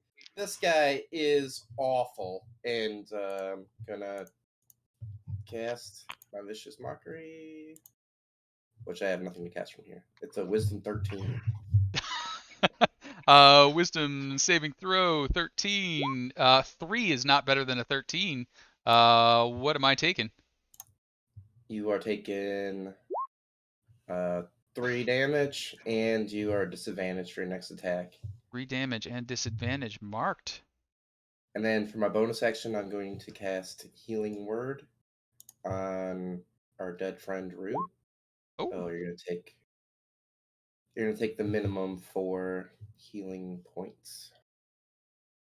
but that does bring Rue back to the world of the conscious, though currently prone and in a giant toad's mouth. Tommy, anything else for you? Nope. Got it. Millie, what are we up to? Speak with animals lasts for 10 minutes. Is that still active? Yes, unless you dropped it for some reason. So I think Millie will maybe hop down here and look at the toad. And I'm gonna pull out. Well, first she's just gonna like kind of look over at Mr. Britches over there, and then back at the toad, and she says, "Now I, for one, think that you are quite easy on the eyes there, Mr. Thaddeus. But that's neither here nor there. Look what I have here." And I'm gonna pull out that little goodberry and be like, "One of these is as nourishing as 5 of us, and I've got all sorts of these that could be yours if you be behaving."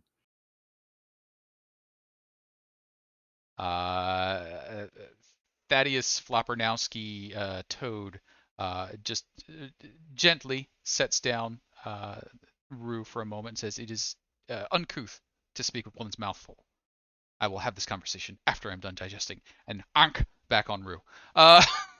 Does not seem interested in the tiny berry versus still tiny but bigger Rue. He's quite polite, but I think he still means to be eating us. It does seem that way. Millie, anything else for you? Probably that's my action, attempting to persuade him. Yeah, there's no persuading a hungry toad with a Rue in the mouth. Stevram, what are you up to? Millie, assuming we don't have any charm or other effects to kick in there. No, it's Okay. just speaking. Yep.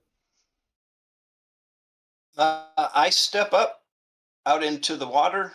Okay. Looks like it's probably maybe mid-calf deep here Sure. or so.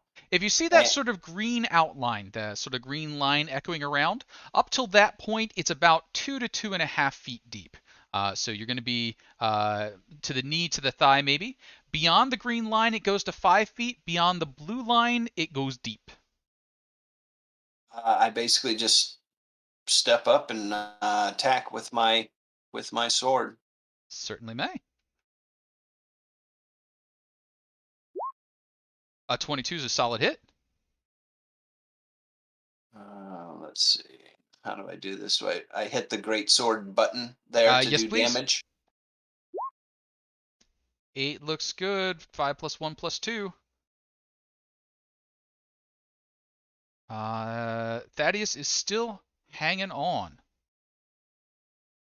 Anything else for you? Nope. That is all for me. Sounds good. I think I've got my sample character on here by accident. Why have I got my sample character on here? I don't think you belong. We got Rue, Lot, Tommy, Millie, Stevram, sample, get out of there. Rue, you are currently prone and grappled in the mouth of Thaddeus Floppernowski Toad. Things have happened a lot faster than Rue was expecting. She has gone unconscious, come into consciousness in a mouth, gotten put down and picked back up, all before she's had time to react.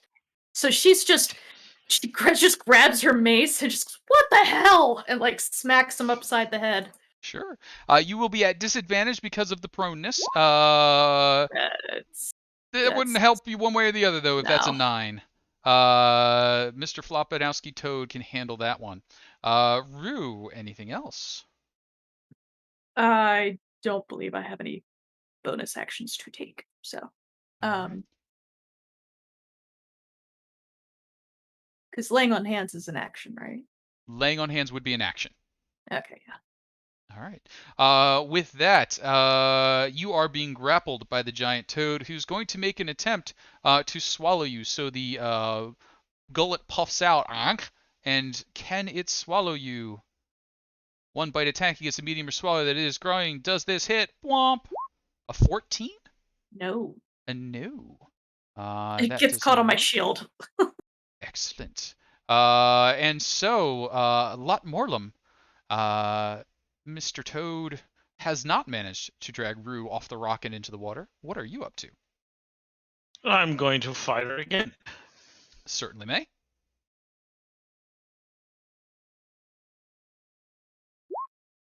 So 17's going to hit.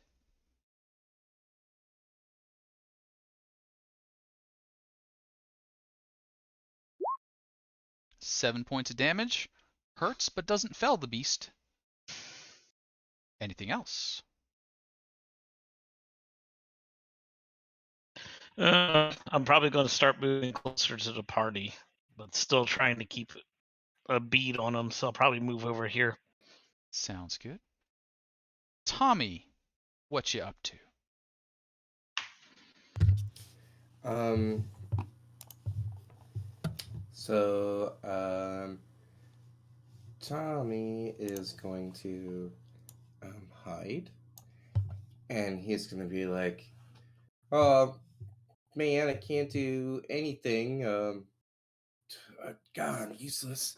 And I'm just going to bardic inspiration, Stevram, and I'm like, "You kill the thing." Okay. Bardic Inspiration applied. That's a bonus action, I think. It is a bonus action. My action, I am going to shit my pants. No, I'm going to spells. I'm going to also. No, I only have 2 spell slots. I'm gonna throw my dagger at him. Okay, Oh certainly my may. God. I'm playing a coward. So dagger. All right, here's my dagger. An 8 is not going to do. It just disappears into the water. Millie, I think it has come back to you. All right. So Millie's gonna pull out her quarterstaff, and she's just gonna like raise it up for a second and say, "Now I warned you, Mister Thaddeus, and you chose this path for yourself. So I'm gonna have to give you a walloping." I'm gonna try to hit her with the quarterstaff.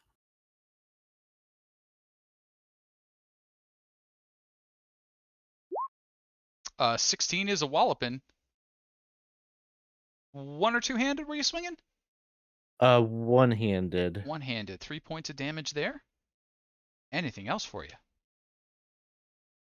I'll just hold up the good berry and be like, good berry's still on the table. You won't regret it there, Mr. Thaddeus." Stevrin.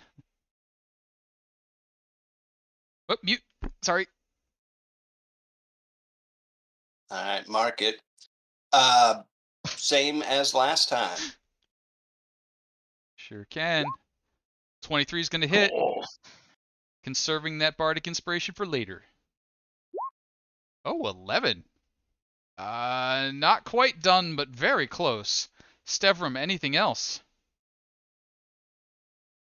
No. Sounds good. Rue.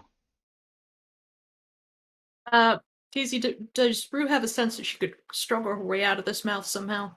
You may attempt to escape the grapple by beating the frog in a strength contest. So strength athletics versus strength athletics, if you wish to try and wriggle out. That's what she's gonna do. Certainly may. Or sorry, acrobatics or athletics, your choice, whichever's better. Yeah. You got it. 10 versus a 14. You stay whomped in the frog's mouth. She's just cursing up a storm. As the kicking and the cursing continues, Mrs. Toad rises from the depths to see what all the fuss is about. Hopper joins the fray. oh no. She will be going on initiative count 6. Flopper, however, still has a grappled Rue. Will attempt the bite once more. Bite Rue. 18? I'm in. Rue is swallowed. If the attack hits, the target is swallowed and the grapple ends. You are now inside Thaddeus Toad. You are blinded and restrained. The good news is you can't be attacked. The bad news is, at the start of each of the frog's turns, you will be taking some acid damage. So you are being the chewied upon. The restrained means I can't attack either. Well, actually, hang on. You might even be unconscious, unfortunately.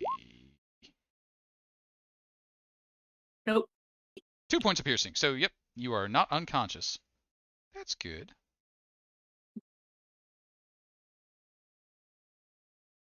But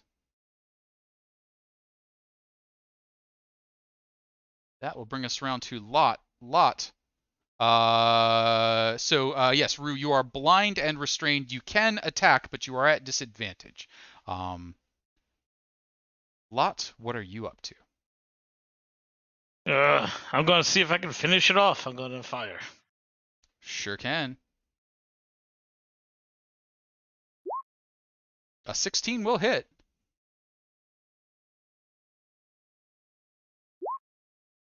With that, Thaddeus dies and Rue just kind of blurks back out again. This All has right. not been a good day. Lot, anything else for you?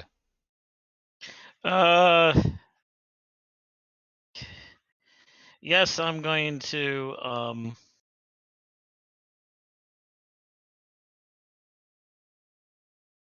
move one. These are 5 feet. 5 foot squares. Yep.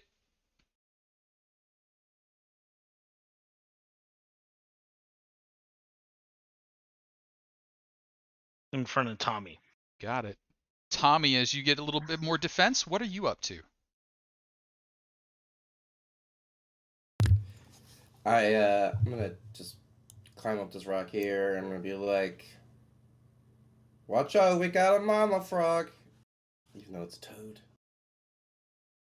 And I'm going to cast Dissonant Whispers on Hopper.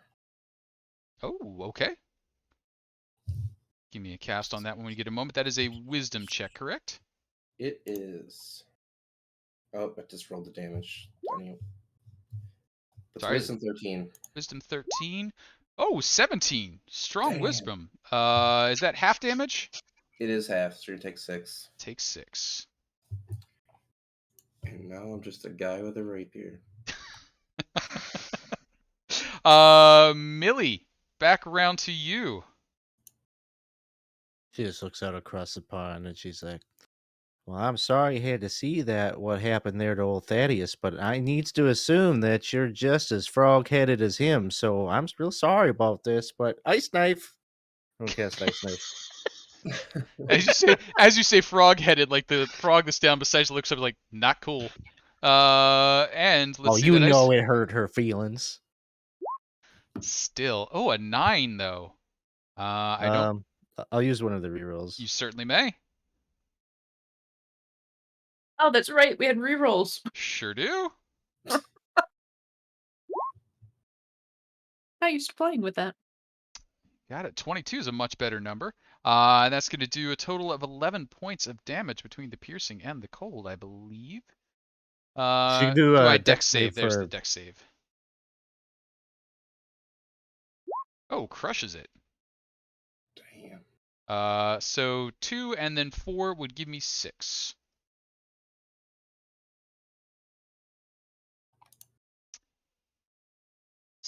Millie, any movement or other actions? Maybe I will just back up a touch. Yeah, probably right there. All right, that's going to bring us to Stevram. Stevram, what are you up to?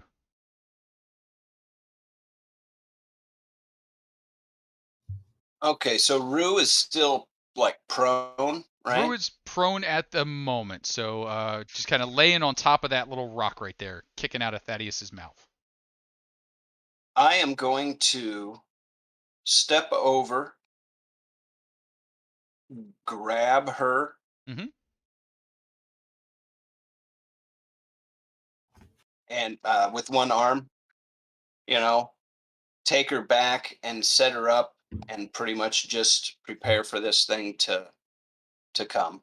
Sure. I mean, I can grapple her and move her, right? That's Yep, possible. that's the thing to do. So, Rue, are you okay with being grappled and moved back? Yep. All right. Rue, you may be positioned anywhere half movement after the grapple. That was only 10 feet, so you're fine. Rue, please set up where you want to be. And Stevram, that was your action. Any bonus action? No. All right. And with that, Mrs. Toad Hopper comes cruising over at full speed, ends just shy of Stevram. I will, however, Yep. use my brace maneuver, Okay. which is a reaction, and I attack and add my superiority die to get basically an attack of opportunity on. Oh, on an incoming. Very cool. Let's see it. Yes. Yeah, it says when a creature you can see moves into reach you have with your melee weapon you're wielding, you can use your reaction to expend one superiority die to make one attack against the creature using that weapon. Very cool. 7's not going to do. There's 5 rerolls in the bucket, though. I will use a reroll. Okay. 14 will do. And then it's 8, and then I add my superiority die to it, which is a d6 to the Sounds good. damage. 8 plus 4 gives me 12. Hopper still quite angry and coming in with the bite. Hopper bite on Stevram. 18, Stevram? That is a hit. That is a hit. And that's the big bite. Whoop. For 18 points of damage. Yeah. I am down. Oh, no. Okay. How did you get these frogs, Casey? Got an unconscious Stevram. Rue, you are conscious, and next to the Stevram, who is being pulled into Hopper's mouth now. What are you doing? Where else she at? I'm gonna move forward and wail on it if I can. Certainly may.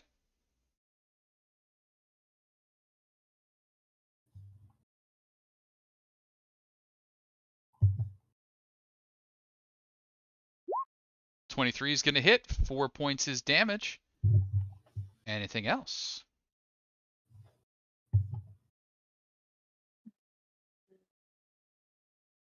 I'm sorry, we said lay hands was an action, not a bonus. Laying hands action. is an action. Yep.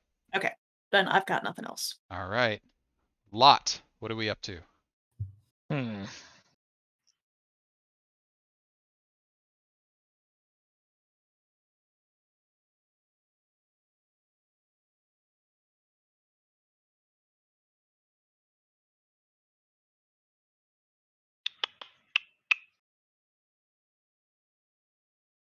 see. I'm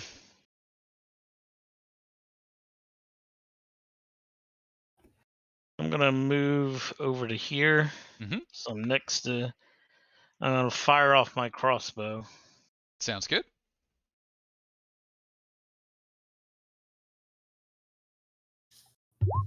Oh, 23 is a solid hit. Let's see it.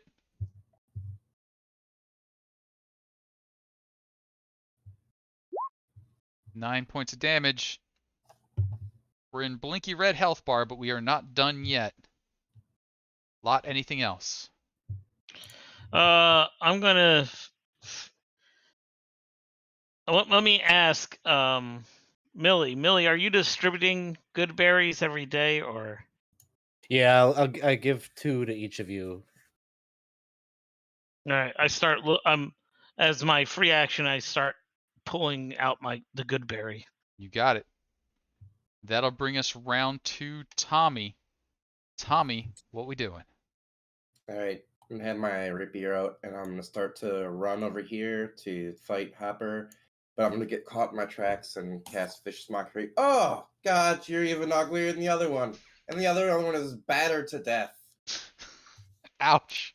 Wisdom on Vicious Mockeries? Yeah, Wisdom 13. Wisdom 13. Oh, that lands. 2 points would end this. What do we got? A 1. A 1. Wowza. All right, so that's unfortunate. You got it. Tommy, anything else for you? No. Millie, I'm too scared to use my rapier. what do we got? I will go over here and I will give Devram a good berry. Sure. Devram is restored with 1 hit point. Sorry, Stevram. Ugh.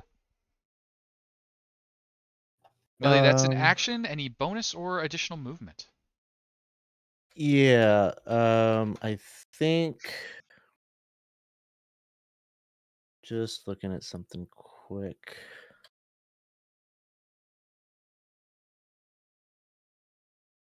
When you use a shove action, are you able to shove them prone? I feel like that's a thing, but Yes. okay. I want to attempt that. I have the telekinetic feat, Okay. so I can do as a bonus action, I can try to telekinetically shove one creature you can see within 30 feet. Okay, you got it. Good. And what is the check to make? Strength saving throw. The DC is set by. Okay, it would be a 13. 13. An 8 is not a 13. Hopper is forced down, and since movement was forced, grapple is broken. Stevram is no longer grappled. So, Stevram, as Millie finishes up, anything else? That is it. You got it. Stevram, you are prone but no longer grappled. What are you doing? Let's see. I'm going to use my action Mhm. to pull one of my hand axes off. Mhm. I think it's probably easier to use a hand axe on the ground than a great sword. So I will swing at it with a hand axe. You may. 15. Are you standing up before you swing? Yeah. Okay, so yep, 15's gonna hit. Show me 1 point of damage. 4 is better than 1. Well done. With that, the toad threat is finished. You have toad legs for days, should you choose them. You can see celebration among the giant frogs of the pond, who happily frog kick their way across the open water now that they have run of the pond. I would like to throw a rock at Splush here and be like, "You didn't do a damn thing." He told us about the whole toad situation in the middle of the lake. Yeah, I guess I kind of soiled my pants during that fight too. That's why I don't wear pants. And so, with that, we're going to go ahead and come out of the turn order. Congratulations, the party has earned 2 successes in this hex. Between the weather and the bugs, they were not able to yet earn their survival check. They may choose to retry in this area to gain the survival check, knowing that the area is clean and there are no more threats, but that would use up the second half of their day, or they could move to a new area to do their checks. Party, would you like to try and finish out the survival check here, or head to a new area for a new round of 3 checks? Say let's finish here. Finish here. All right. So whoever would like to make that survival check may do so. You've got plenty of people available at advantage. We would like to see a 16 or better by the time you're done. Anyone else who would like to throw in additional things, guidance, inspirations, etc., may certainly do so. And who's on the survival die? If this is forest, then I'm at +6 for survival. Not to be out of character, but if Stevra is anywhere near that, he also has bardic inspiration. Sure, sounds good. I have +3.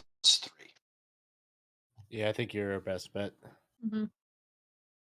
Me? Lot more. I think Lot's in there at a 6 or a 7, so Yeah. you got it. So Lot with advantage, survival check, 16 or better, please.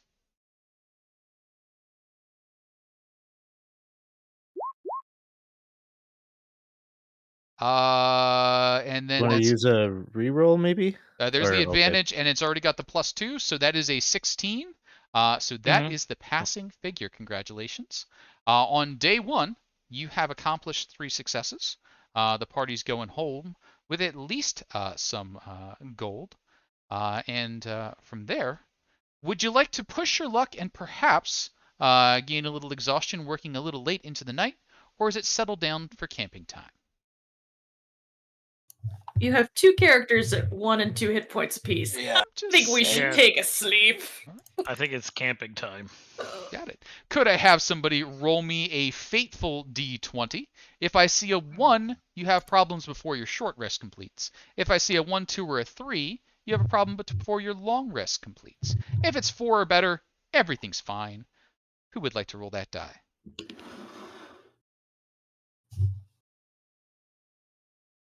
Nobody wants to. I'll This, do it. this is at the start of our long rest. This is just to make sure your long rest goes through. 13 is fine. You may all take the benefits of a long rest. Okay. Right? And as the new And day... I offer my thanks to Millie and everybody who pulled my bacon out of the pan. So Same. Well, thanks to you for finally finishing off that brute. And there's no good berries for the next day because I used my first level slots. Sounds good. And the ones you made previously like disappear. Yeah.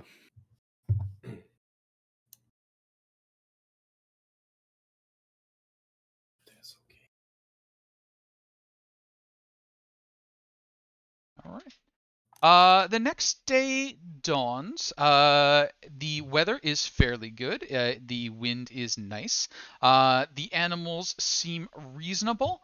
It's a little bit odd out there. Maybe it's the disturbance to the wildlife by the killing of some of the apex predators. But as you return and head to your next area, things are just a little creepy, maybe. Could I have from the party our round of checks to see how well we're doing?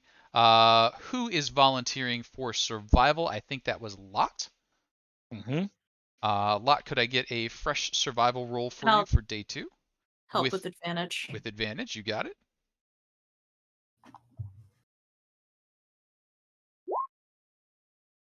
And just an extra 2 on that too. Excellent. Lots coming out strong. Then we've got our survival. Lot just handled our survival. We've got our nature, which I believe Millie was taking care of for us. Yeah, that was a normal roll. I can't remember if someone was helping me. I think Tommy was generally helping Stevram with the athletics. Tommy, who are you helping? Yeah, I'll help Millie with nature. I think Stevron's got the athletics. Under Okay, that. so Millie, go ahead and give me a second roll if you would. Crushing Nice. it. And Stevram then, the athletics if you would.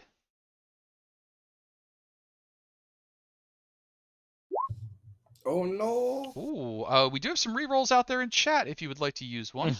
yeah, I will use one. That'll take us down to 3. Ugh. That didn't make it a lot better. The sounding didn't go too well today, and I think the reason for that is because we've come upon a little bit of a quick bit of the river. After the pond, the walls narrow down a bit and get somewhat steep, enough so that you're just having trouble finding your footing and maintaining it. Let's go ahead and switch maps here for a moment. Zoom in. Oh, that's pretty. And you all are coming down right about here. And at this point, the river's cut fairly deep into a bit of a gully sort of situation where it's almost vertical up for a fairly steep way. You basically have to walk with your feet in the water at this point. Now, to the south, you can kind of clamber up, and you're just getting the hints of some wood smoke. Someone's had a fire here recently. And a little further down the river, you can see that there is a pathway cut into it. Now, that doesn't look like it's had much in the way of travel, but someone or something has definitely been passing up and down there. Let's see, our nature and our survival were both very good. So you can see that up on the rise on the northern side, there are 3 giant rats.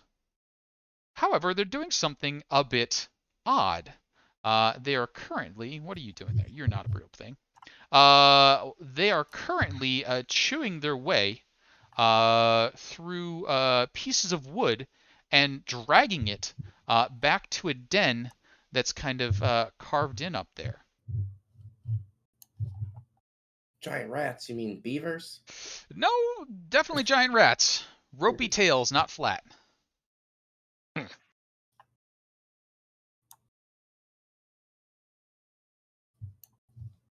What y'all doing?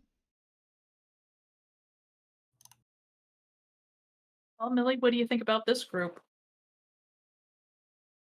Well, I don't know that one bad interaction with a couple of toads is really a data point for suggesting that everyone, all the animal life out here is unfriendly, but, you know, you could give it a try and see what these giant rats know. Does that behavior seem odd to you nature types? I think so. Um, but I don't really know what meaning to make of it. Maybe they're nesting. Maybe they're carpenter rats?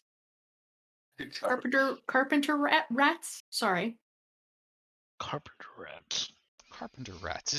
As you check your compendium of monsters, you're not familiar with the old carpenter rats. Cave beavers are certainly a thing, but carpenter rats, not in there.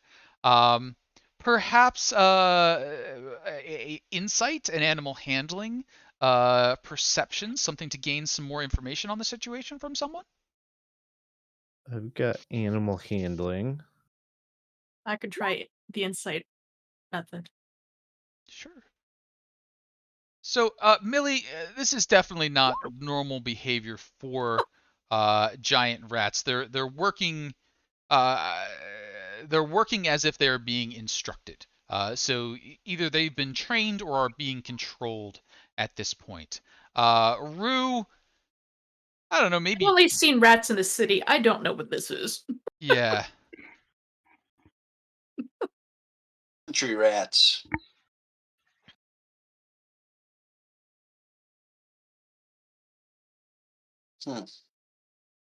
Well, Millie, do you want to try talking to him first?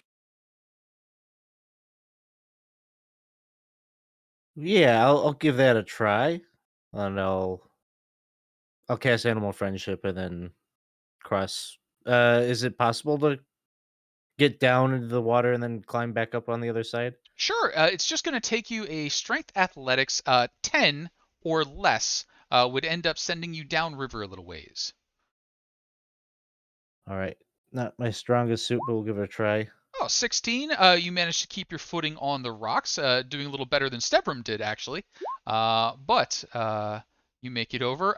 Rue, you are wet and splashing, but find your way eventually to the far side, just barely making it across.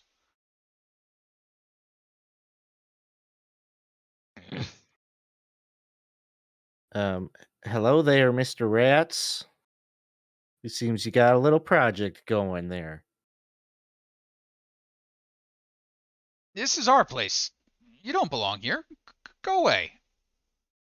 Well, now that's just downright rude. What?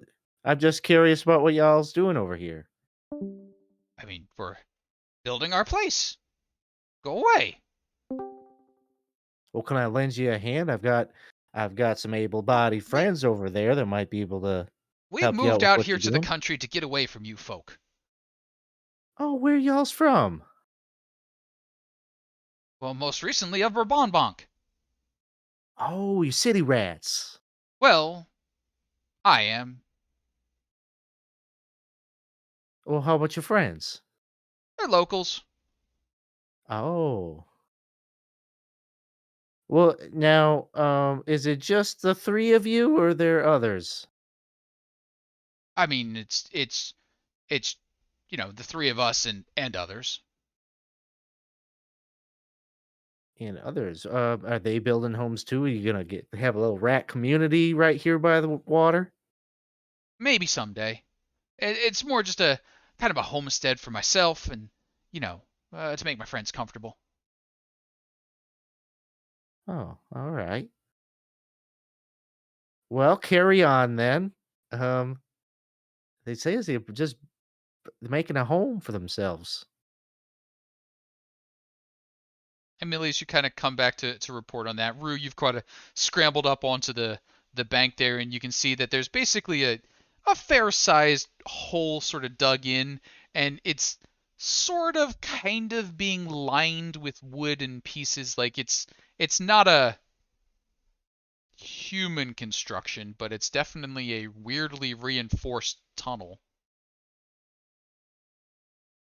Millie, are you sure that it's just rats here?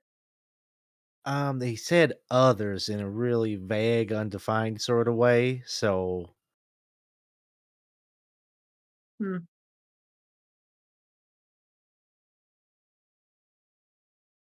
Maybe you should ask them directly if everybody that's included is just rats. I'll give it a try.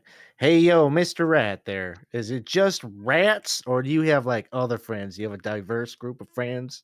Maybe some raccoons in the mix? I think at this point maybe an investigation or an insight would be the thing to hasten this conversation along. Could I give him advantage since? I don't think. Well, you wouldn't know the language at the moment because it's only Millie getting translated. Mhm. But Millie coming up with the 14. Uh, well, I mean, I'm not entirely a rat, and my friends here are giant rats, as they are known, and my other friends are, Ratus communis, the common rat. But I'm keeping to myself out here. No reason to. That's just me and my little homestead. Hmm. I'll relay that back to the group. Rue's gonna take notes on it, mark it on the map. I mean, Lot I more, think it's sort of endearing. All these rats building themselves a home. lot more of them's gonna try to get across the river. He grumps because he doesn't like going in the water. Sure. Show me a 10 or better. Oh, sorry. Yep. Oh, Let me wait, what's let that? me reroll. Yes, Can I please. reroll? Let me reroll that. That's not 10 or better. Are we using a player reroll? I think there's 3 in the bucket. Yes. All right. 13 is better than 10. So a little wet. You arrive to the other side there. Now, Stavrum, are you hanging out where you are? Nope, mute. Sorry.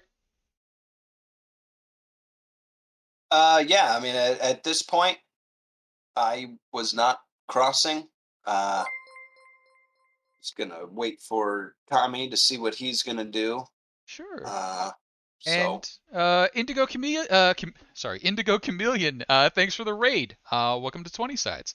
We're in the middle of our community campaign. If any of the folks swinging by like what we're doing and want to take part, hop in the Discord and you can join in our games. Right now, we're working our way through with our Tier 1, Level 1 characters exploring the wild.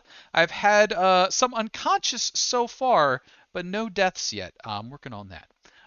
But at the moment, the party is investigating some giant rats, and as they make their way across Stevram, could I have a perception check from you as you hang back the last one to cross?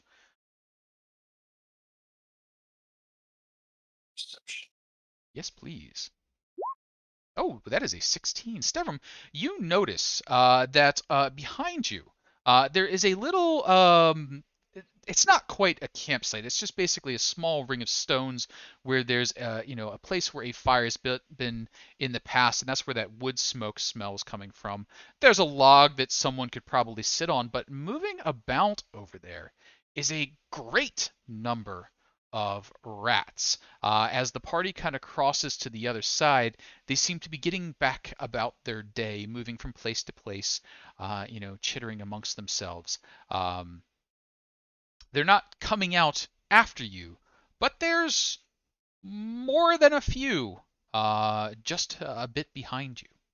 Now, the party's had a little conversation with the giant rats. Devram, are you staying on that side or are you attempting to cross over? at this point, I would give out a whistle Mhm. to get their attention and holler and let them know that I see what half a dozen. You see about half a dozen moving around. There's probably a lot more because you see a half dozen. Um, I holler over across the way that I see at least another half dozen to a dozen giant rats on this side of the. oh, normal size, smaller rats. Oh, smaller rats, normal sized rats over here. Millie, do you think we could persuade the rats to help us measure the depth of the river since we've been having problems with how fast it's going, or if they have any knowledge of it? Well, I could certainly ask, and I'll relay that question to my lead rat friend here.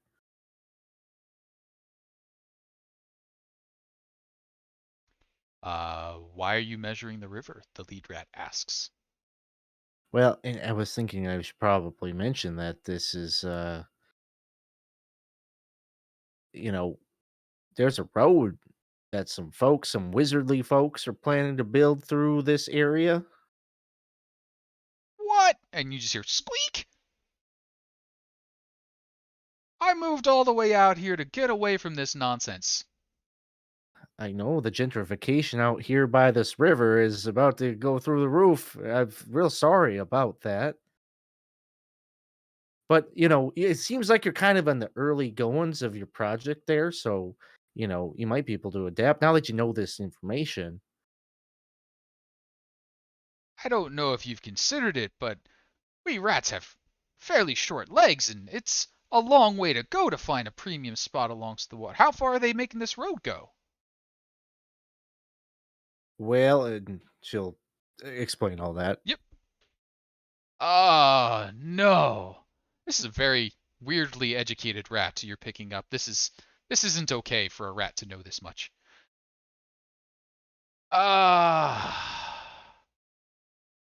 What am I gonna do now?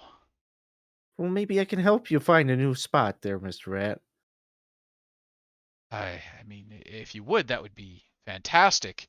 We need somewhere with access to fresh water, food, place for our family to grow. A riverbank was ideal. What else? What else could be? And I think maybe a nature check would be the thing to do to help relocate some rat folk. Can I aid him with some survival too? I think some Looking for survival would things? be helpful here. That nature was a little light. On player reroll, Millie, we've got 3 in the bank, I think. Oh, I would use one for sure if Oh, sure. I can. Certainly may. Didn't help. Made it a little worse. Maybe that survival check will save us.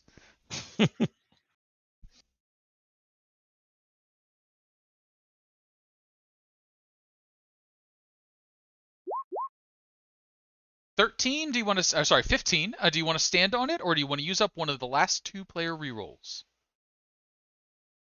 Can I give advantage if we Uh, reroll? A little late for advantage now. We'd have to think of something else to do if the survival didn't go. Do we want Use to the reroll. use it up? Yeah. All right, let's see it. Let's see the new roll. Oh, Yay! that is 22. excellent recovery. So the nature, I mean, really, this is the ideal spot for them. So you can't think of a better spot. But I think with a little bit of ingenuity, you're able to think of another spot that's almost as good, and with a little bit of effort, will assist them. And as the relocation goes underway, you can see the lead rat, the one you've been talking to, is basically going over and talking to the others. They drag pieces of wood down to create a temporary bridge. Squadrons of normal-sized rats cross from one side to the other across the bridge there. And player reroll has just been purchased. Thank you very much, Woo Man. And we're back up to 2 on the player side. DM's hanging on to just 1 at the moment.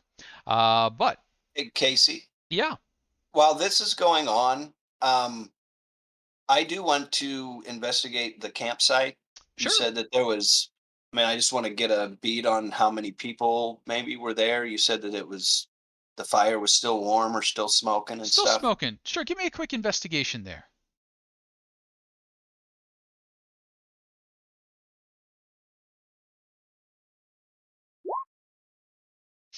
So you sort of crouch down and start poking around. Do you want to use one of those 2 player rerolls that you have now? No. All right. So you're sort of sorting around. You're like, I just don't get it. And the larger rat sort of, oh, that's mine.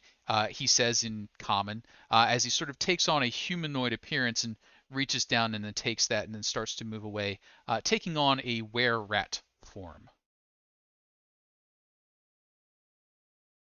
Okay. Does Rue on the other side of the river clock this and hear this, or is this like too much over the rushing Oh, you water? you can notice him as he sort of now moves along, walking on 2 back legs, sort of clutching a little bundle to his chest. That Well, is a neat trick. Thank you. I mean, do I know anything about were rats? I mean, I don't think they're good, Do right? you know anything about were rats? It's an excellent question. I think either a history or maybe an arcana would be a thing you could roll to see if you did or did not know anything about them. Both of them are equally terrible. So we will do that.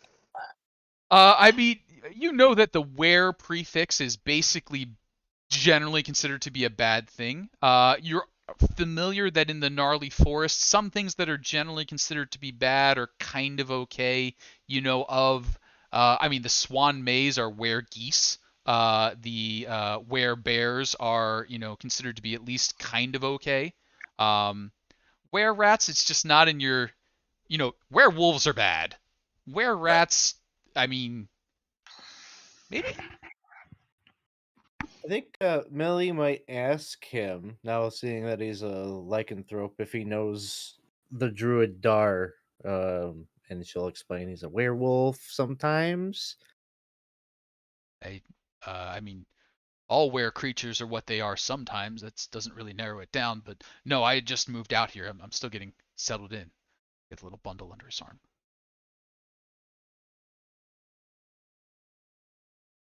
Is he friendly? Well, I'd only heard stories about him, but I really was hoping to meet him. He's a druid. He was a friend of the the druid Jaru in Hommlet when I was a little kid.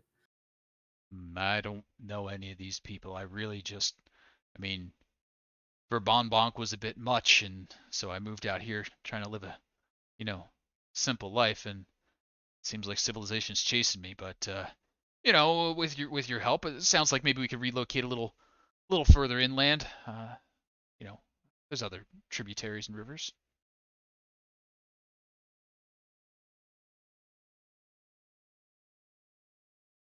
Rue's going to approach and say, I'm really sorry that you have to move. I'm glad we could give you word of what's happening before it disrupts your plans. And she offers a couple rations to the group to help them on their way. Oh, thanks. That'll, I mean, sure. Thank you. That's very kind. Rats. This bridge that they've built over, can this help stabilize us if we tried to remeasure the water? Maybe you could use some of these pieces of wood to stabilize and make the effort again. It would take another 6 hours to make the effort. You kind of got to restart up at the top and work your way down, but you do have a few supplies extra. Would you like to re-undertake that effort? I think now that there's Yeah. those of us that can give advantage and Sure can. help along, it would be a good idea to try at least. You got it. Finish So up this area. for the second half of the day, can I see that athletics check again, please? Now with advantage. That's me, right? I believe Mhm. so. Unless somebody else wants to take it. I mean, that's up to them. Oh, yeah. Now you got it done. And with that, that brings us to evening on the second day, successfully completing 3 of your tasks, surveying this area. Well done. You will have the opportunity to sleep as the night goes on. I would like to see a fateful D20. A 1 would interrupt a short rest, though you're not damaged, so that'd be fine. A 2 or a 3 would interrupt your long rest, and maybe have something happen during the evening. Could I have a fateful D20, please? Yeah, I'll roll it. Alrighty.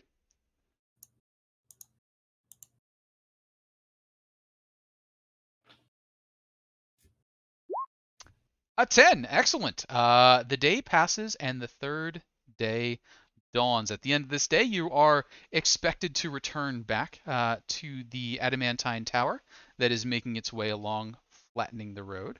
The weather and such things are. Oh, actually, very nice. It is a fine day outside. There's a little bit of wind. It's a stiff breeze, just enough to kind of mess with your measurements, but nothing too bad there.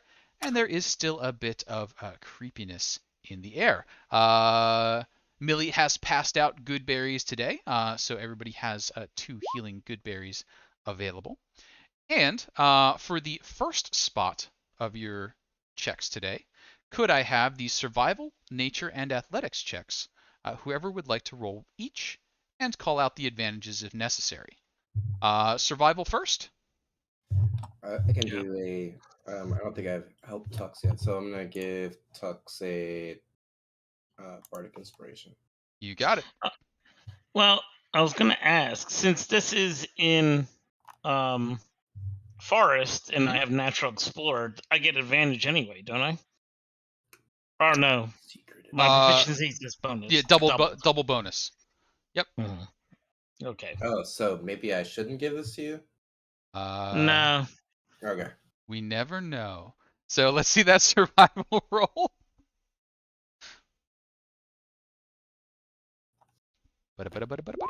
Oh, 23. You are crushing it. Nature check will go for next. What does the nature look like? Which I believe is Millie, usually assisted by Rue. Rue, are you assisting the Millie? Yeah, I can do that. You got it. Nature check with advantage. 21, doing excellently. And then Stevram, sometimes assisted by Tommy, Bardic wading through the inspiration. water. You got it. Bardic inspiration. Let's see that athletics straight roll, but you've got an extra D8 if needed. Sorry, extra D8 or D6, Tommy? D6. D6. Could I see that D6, please? Oh, everyone has posted up above a 20. Very well done. The first part of your day goes perfectly. You sound the water, you check the way, everything just kind of ticks right along and brings you to the afternoon. In the afternoon, would you like to continue your efforts and survey the next area? Would you like to quit early, head back to the tower? What would you like to do? We could try for a little bit more. Sure can. Mhm. You got it. Show me another round of 20s and above, and you can make a lot of money today. Let's see that survival check, if you would, Lot.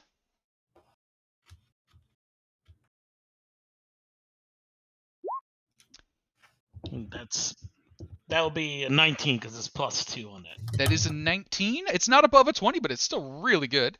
Next, we have Millie with the nature. Once more, please. And I'll advantage. You got it. Awesome. 19. We're on a roll of 19s. Stevram, if you would, with the athletics. I'm gonna. So basically, 10 minutes have passed since we've done this, right? Mhm. I'm gonna do it again. You got it. And that crushes it. So, very well done. You have earned your money there. But as you are earning your money, what you discover is this.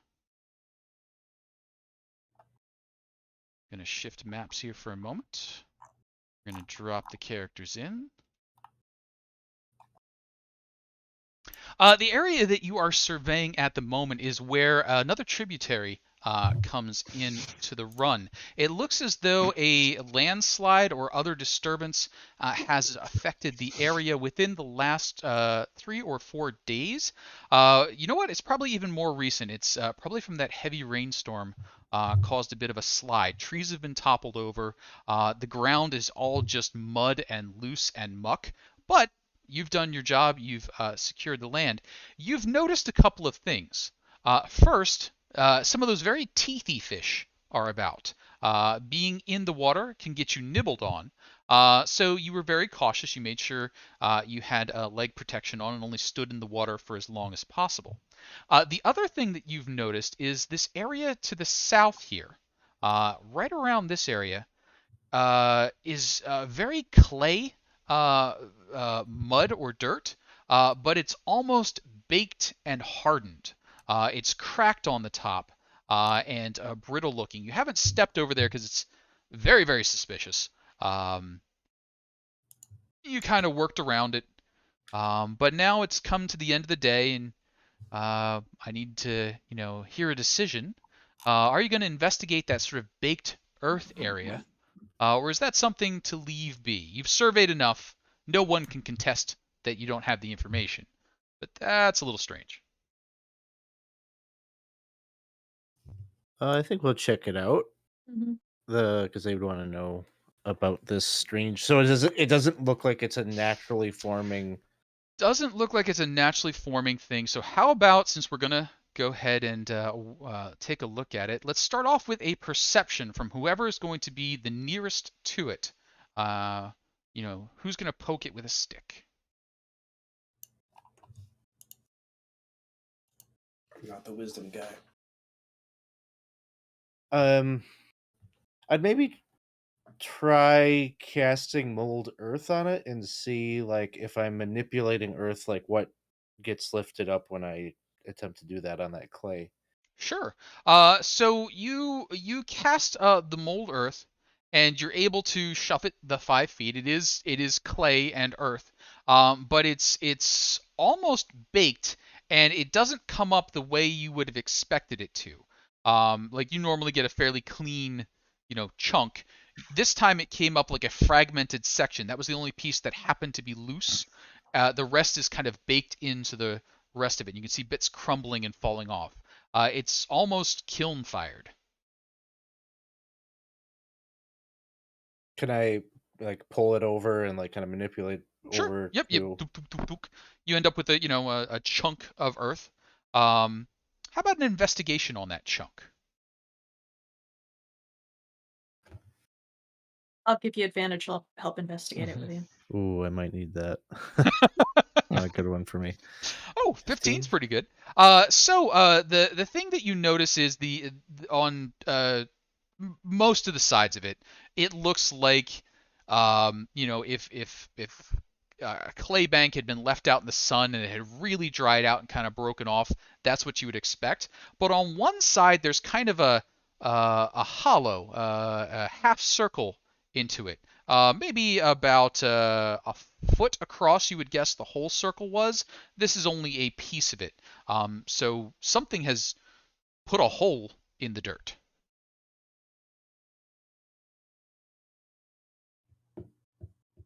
Does it look natural, or like a animal did it, or does it look like? Go ahead and give me a nature check, maybe. I'm gonna poke Millie and be like, "Did an animal do that?" What check was it? Nature check, I think. Oh, nature. Okay. Yeah, I'll aid him with like what little knowledge I have of like the woods and stuff. So give him advantage. Is that at advantage then? Yep, you got it. Okay. A 13. Like you've seen holes like this, serpents and lizards and that sort of thing will occasionally put these along the riverbanks. Holes like that, but one kind of going down at a weird angle in baked clay. That's not normal. I look at Millie and go, hopefully the creature that made this isn't like on fire or something. Yeah, hopefully it would be. I mean, it would make sense if it was. Well, we're getting. This is an obstruction for us to complete our work today. Is that correct, This or would is this not just be. This okay? is just an oddity that you could easily ignore and just make note of. You're done for the day. There's something weird over there.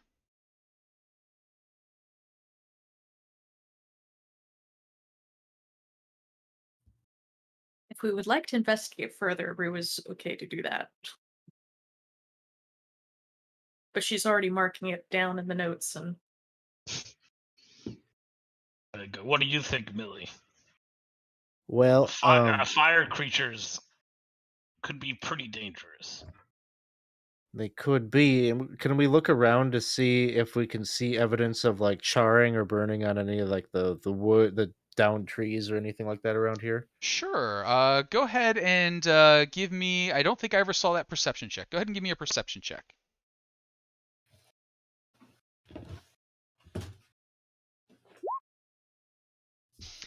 So you take a look around, and it's kind of hard to tell. This area was maybe one of the areas that was damaged in the fires from 10 years ago, and the trees have all been knocked down and moved around at this point. There is definite charring on some of these, but whether it's old from the forest fires of 10 years ago or new, fresh, you can't tell. Everything's kind of caked in mud. And toppled.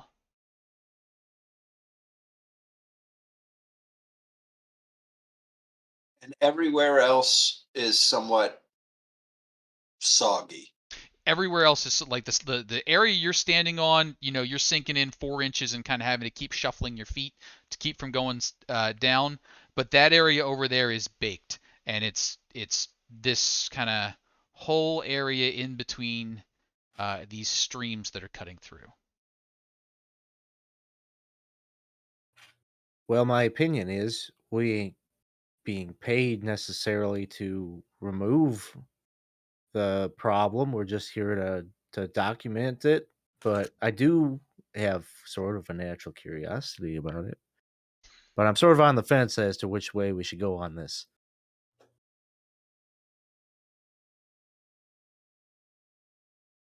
We flip a coin. That I'm, sounds like a I'm charming fine way. either way. Let's do the coin flip. Okay. Coin flip is sacred. Even we Sacred inspect coin. it. Even we investigate. Inspectigate. And odds we don't. May Odie We guide us. investigate. We investigate. So I feel that you've basically done the maximum investigation you can manage from across the stream. I meant, yeah, we're gonna start. Yeah, so looking. yeah, so basically you've got these streams cutting through, and these streams are where the water has kind of found its way back through the muck and the mud. They're between 2 and 3 feet deep towards the middle, but it's kind of really nasty on the bottom. And in there are the fish with teeth. If you stand in the water with the fish with teeth, you are likely to get bitten. Rue's gonna try to use the trees to get across. Sure. Mhm. Because she's short anyway. Can I see an athletics check as you try and use the tree to get across? You would like to roll 5 or better.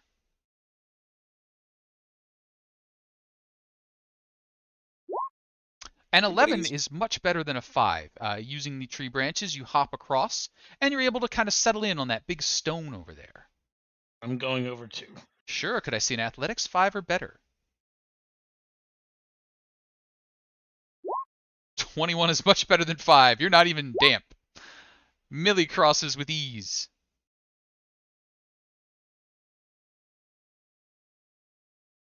I have a +4. Do you still want me to roll?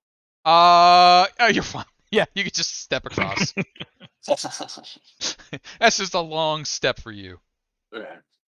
All right. And can I have from the party let's call this one an animal handling check. Where to stand and not to stand. I'm going to slide off screen as I ask for animal handling. Do you want just one person to do an animal Yes, handling one check? person, please. Okay. Can we give that one person advantage? You certainly may. All right. Helping is critical. Oh, I thought you were trying. I'm okay at animals, but like, is somebody better at animals? I have a +5.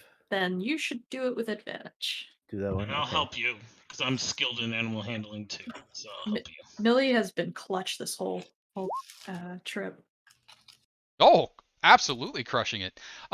So Millie, you now that you have kind of a view down, you can see that there are these little holes duck in all over the place, and occasionally they breach and go under. Something is definitely burrowing through the ground here, and it seems to be baking the ground as it does burrow. From the patterns, it looks like it's trying to find a way out, but it can't. It's basically stuck in this sort of island of clay with all the rivers with the fish with teeth around. The creature is producing heat, so you've kind of deduced serpent and hot. If you're careful and stay up on the rocks, you'll probably see it appear somewhere in the relatively near future, but you'll be on the rocks and it'll be out there. If you step off the rocks onto the clay, it'll probably appear much sooner, but possibly on you. What's the plan, party? Well, is it possible to try to mold Earth, maybe to create like a divot or a way to allow it to escape? You could build it a bridge. You could do some reconfiguring of the water and reroute some to give it a path. That would basically be taking one of those streams on the southern side and diverting it so it makes the path around. You could do that. Take a little bit of doing, I'd say. I wish there was an engineering skill. I would say some sort of intelligence check would get you to that. Let's see. Nature?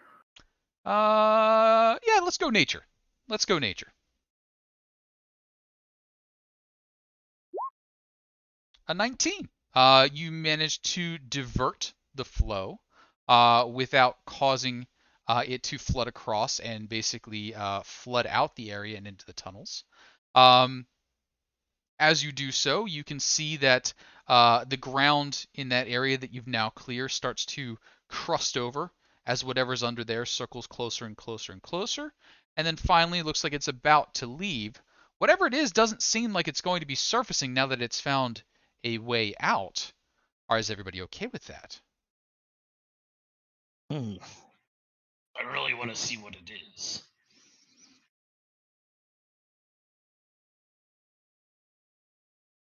I don't know what it is. I mean, are we releasing something onto the area that is bad? Maybe, maybe not. Yes. So it would be Millie. It would be fairly easy for Millie to re-undo that dam and kind of re-flood the area. But that would probably really aggravate whatever this is. Or it burrows away. Can I use divine sense real quick just to make sure it's not something? What does divine? Sure, throw divine sense up. What does that all kick off on? I forget. How do I send that? If you just click on it, it probably sends it up. If not, I'll have it in front of me in a moment. It says as an action you can detect good and evil until the end of my next turn. I can sense anything affected by the Hallow spell or know the location of any celestial, fiend, or undead. It is not any of those things. I can detect the presence of any place or object that has been consecrated or desecrated. And that's it. Okay, you get no ping off of this thing. Okay, well, whatever it is, it's just an animal or creature. Nothing otherworldly. Is there something visual about like where it's burrowing that we could track it? You can see basically as it's basically heading away from you. The land above it is sort of bubbling up. Like the water underneath is literally steaming up out of there. So you see little holes appear, and then it dries out, and then it starts to bake over. Um, it's deep, so it's bubbling up in an area. You could guess maybe a 20-foot wide swath where it is. So it's probably over in about this range here, where you would have made the clear spot. Maybe we could just follow it for a little bit and observe, see if it pops up on its own at some point. Sure. Sure. How about a survival check as you try and track the underground critter? I'll try and track it. All right. Can I lend some assist on that? Absolutely.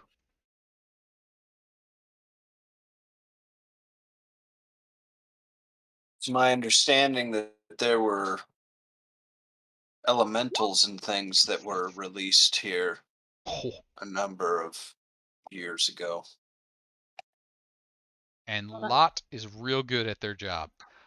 So, as you're mentioning that, Stevram, and as Lot's basically doing an excellent job of keeping you following this thing, staying on top of rocks, not alerting it to the tail, you do see a little ways away from you, maybe 40, 50 feet ahead, a fire snake break through the ground, pop its head up. Now at this point, it's basically gotten out of the muck. It's on to drier ground up the riverbank. You're still 40, 50 feet away, but no longer burdened with the mud, that sort of thing.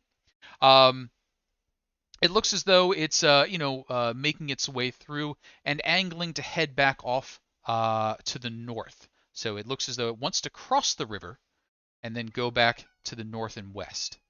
But it's having a little trouble doing that. Got itself trapped down in there not long ago. Now, having seen it, what all might you be doing? How big is it? Fire snakes are in the 5 to 6 foot long range, I believe. Yeah, 5 to 6 foot long, about a foot to a foot and a half wide, so about the right size to do that. Something tells So me that this is not the kind of thing that the mages would want to contend with if we left it here to run amok. Agree with that statement. An invasive kind of thing too, if it is from one of those elemental whatnots from the old times. Mm-hmm. Right, so are we doing this? And I take my greatsword off my back. Yeah, I pull out my crossbow. I said, "Give me the word, and I'll take a shot at it." Yeah. I think so. And she grabs a javelin. Okay. The terrain is currently incorrect, but it is about 40 feet away from the group as you indicate your interest in attacking. We're going to go ahead and bring up the turn order. Please go ahead and click yourselves in and give yourselves initiative. And we'll see if the party can dispatch a fire snake. Yeah, I have no idea what these things are, so this will be interesting.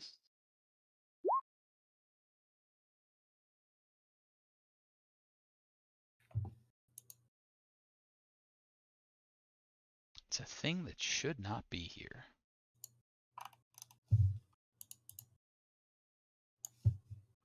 And with that, let's go ahead and get the turn order sorted in the right way.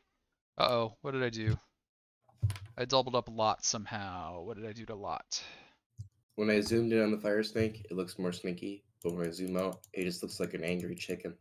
Yeah, that's what I Yes. It that's does what I have a thought bit of as an angry well. chicken to it.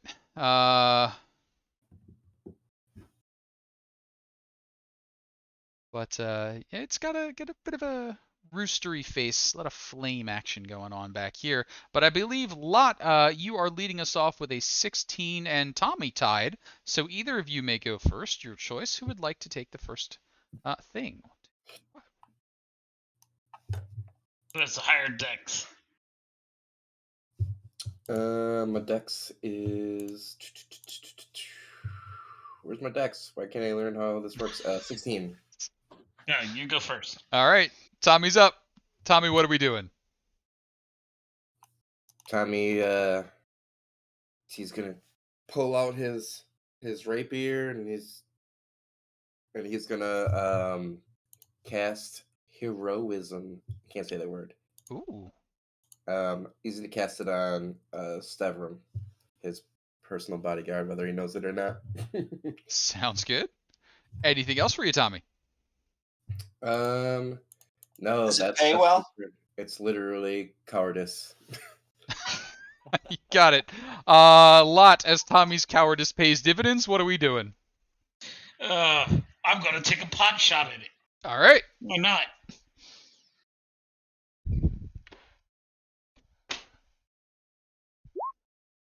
That looked like a 21 to me. That's a definite hit. Let's see some damage.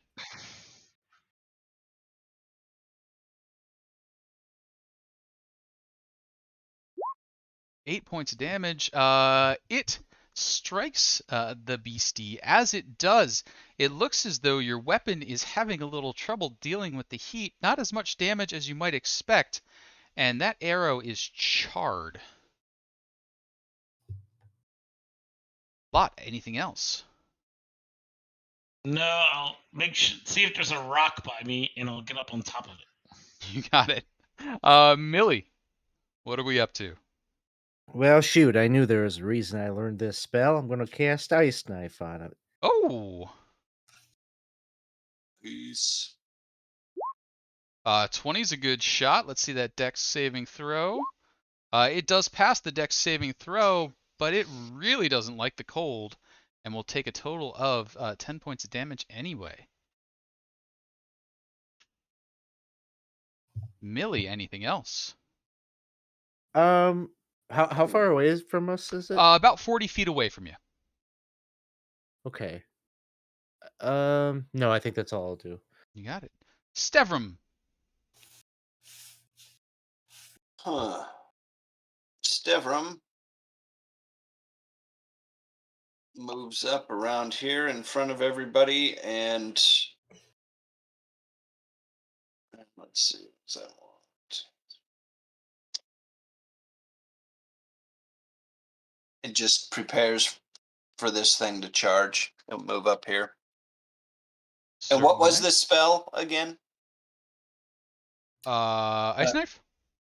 No, Oh, no, no. heroism. Yeah, so Heroism. you're gonna Okay. get essentially. It's my first time using it. You're gonna get 3 temporary hit points, and if you lose hit points like that, you don't get 3 points every time, but you regain those 3 hit points every time. Oh, very nice. Okay. Sounds good. And as you regain those hit points, this fire snake rushes up, brushing past you to get in amongst you all. I will once again use my brace. Certainly may. Let's see.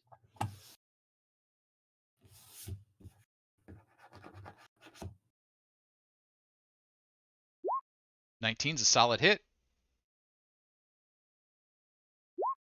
5 points of damage. Does get halved down to 2. I do get my superiority dice, so it is 11. Make that 11 down to 5. Is a good shot. Unfortunately, the heated body of the creature will do you 1d6 points of fiery damage, 2 points of fire damage for having dared to strike the snake. Rue, what are you doing? It's about 10 feet away from you. Yeah, she's going to move just here with a Okay. melee and try to beat it up. Certainly may. Oh, 16's a solid hit, 10's a ton of damage, and even halved, that is enough. You clonk the fire snake out of it. You will take a little bit of a scorch for your efforts, taking 1 point of fiery damage. But congratulations, party. You have dispatched the fire snake with acumen and accuracy. Well done. Rue immediately takes out her notes and writes down what happens. You got it. A little bit of searching about the area, which I'm sure you're going to do as seasoned adventurers, turns up 2 halves of an obsidian sphere. A later research may or may not reveal that was a egg of this type of creature, and embedded in it some small but worthwhile gems that will be added to your loot when you should return home. We'll break away from that one and do a little bit of math off screen. But I have one last die to ask you for, as I think you probably head home, unless you want to push your luck and go for a third set of rolls this evening, or on this the third and final day. You've had some very good luck, but this would be a new place. Do you wish to push your luck, or is it time to turn in? Oh, I was gonna ask, does the once we kill it, does it dissipate or is there a body left? I believe there is a body left. I will get you a confirmation on that one. Skin it. I believe you can. Yeah, Yes. and the wizards may pay for the rest of it. I mean, I don't know. Wizards use all kinds of weird stuff, so. I think this will make a spicy meal. Oh no. Hell yeah. It does come with its own heat. Yeah. Excellent. As we wrap for this evening, then I will ask for that fateful D20. Just avoid a 1, and you will return with no problems. Who's got our final D20 for the evening? I can do it. A 19! All right. Well done.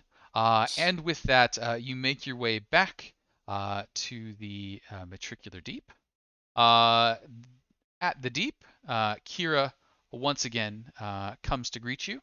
lets you know that you have 10 minutes of her time as she finishes casting ritual and pauses before taking the end. She retrieves the goods. She does a little bit of tallying, and with 4 minutes to spare, she does let you know the totals. I'll take care of that math afterwards because watching me do math is really boring. Kira says, "How did things go? Anything we should know?" Rue starts going through her notes and just, well, in Area 1 we found some large frogs. They have been dispatched. There are some other medium-sized frogs, 4 feet across, and those seem to be relatively friendly. In this area, we found some were rats. They have been relocated to a better location so that it will not interfere with your road. And she just goes on and on with the detailed notes of very, very almost bureaucratic, like with how she's relaying it. Excellent. Kira pays attention up until about the 30-second to go mark, and then she's like, "Tick tock." Anyone else have any additional feedback? All right. So the party has successfully helped the Matricular Deep. They will receive their gold, their accolades, and a little bit of bragging rights back in town. Now, eventually, you will need to make your way back, and I believe there is a woman at the boathouse who would like to collect 5 gold from each of you. You can make your way back in other methods if you so choose. That's up to you. But thank you very much for playing. Is there anything that anyone would like to shout out as we start to bring this evening to a close? This has been fun, guys. All right. Well, thank you. Well, thank you, Casey. Oh, yeah, absolutely. Yeah. Thanks, everybody, for playing. This has been a community campaign game for 20 Sides to Every Story. If you do like what we're doing, hop in the Discord, come hang out and play some games with us. And we have it.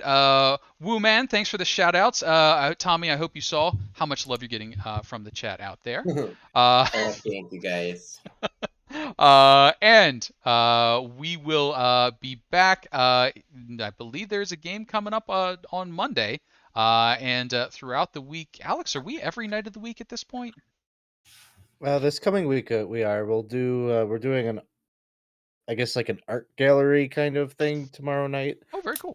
With Cliff and Jenna and their art. Yeah, and then we just have like the regular schedule up until Friday is the next one of these that we got going with Gabe. Awesome.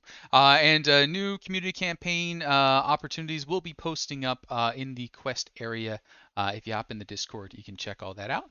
Thanks, everybody. I'm going to take us over to the BRB screen, though really what we're going to do is go ahead and see if anybody out there is available to raid, and then we will be off. Thanks, everybody. Thank you. Good night. Night. Right. Thanks, Casey.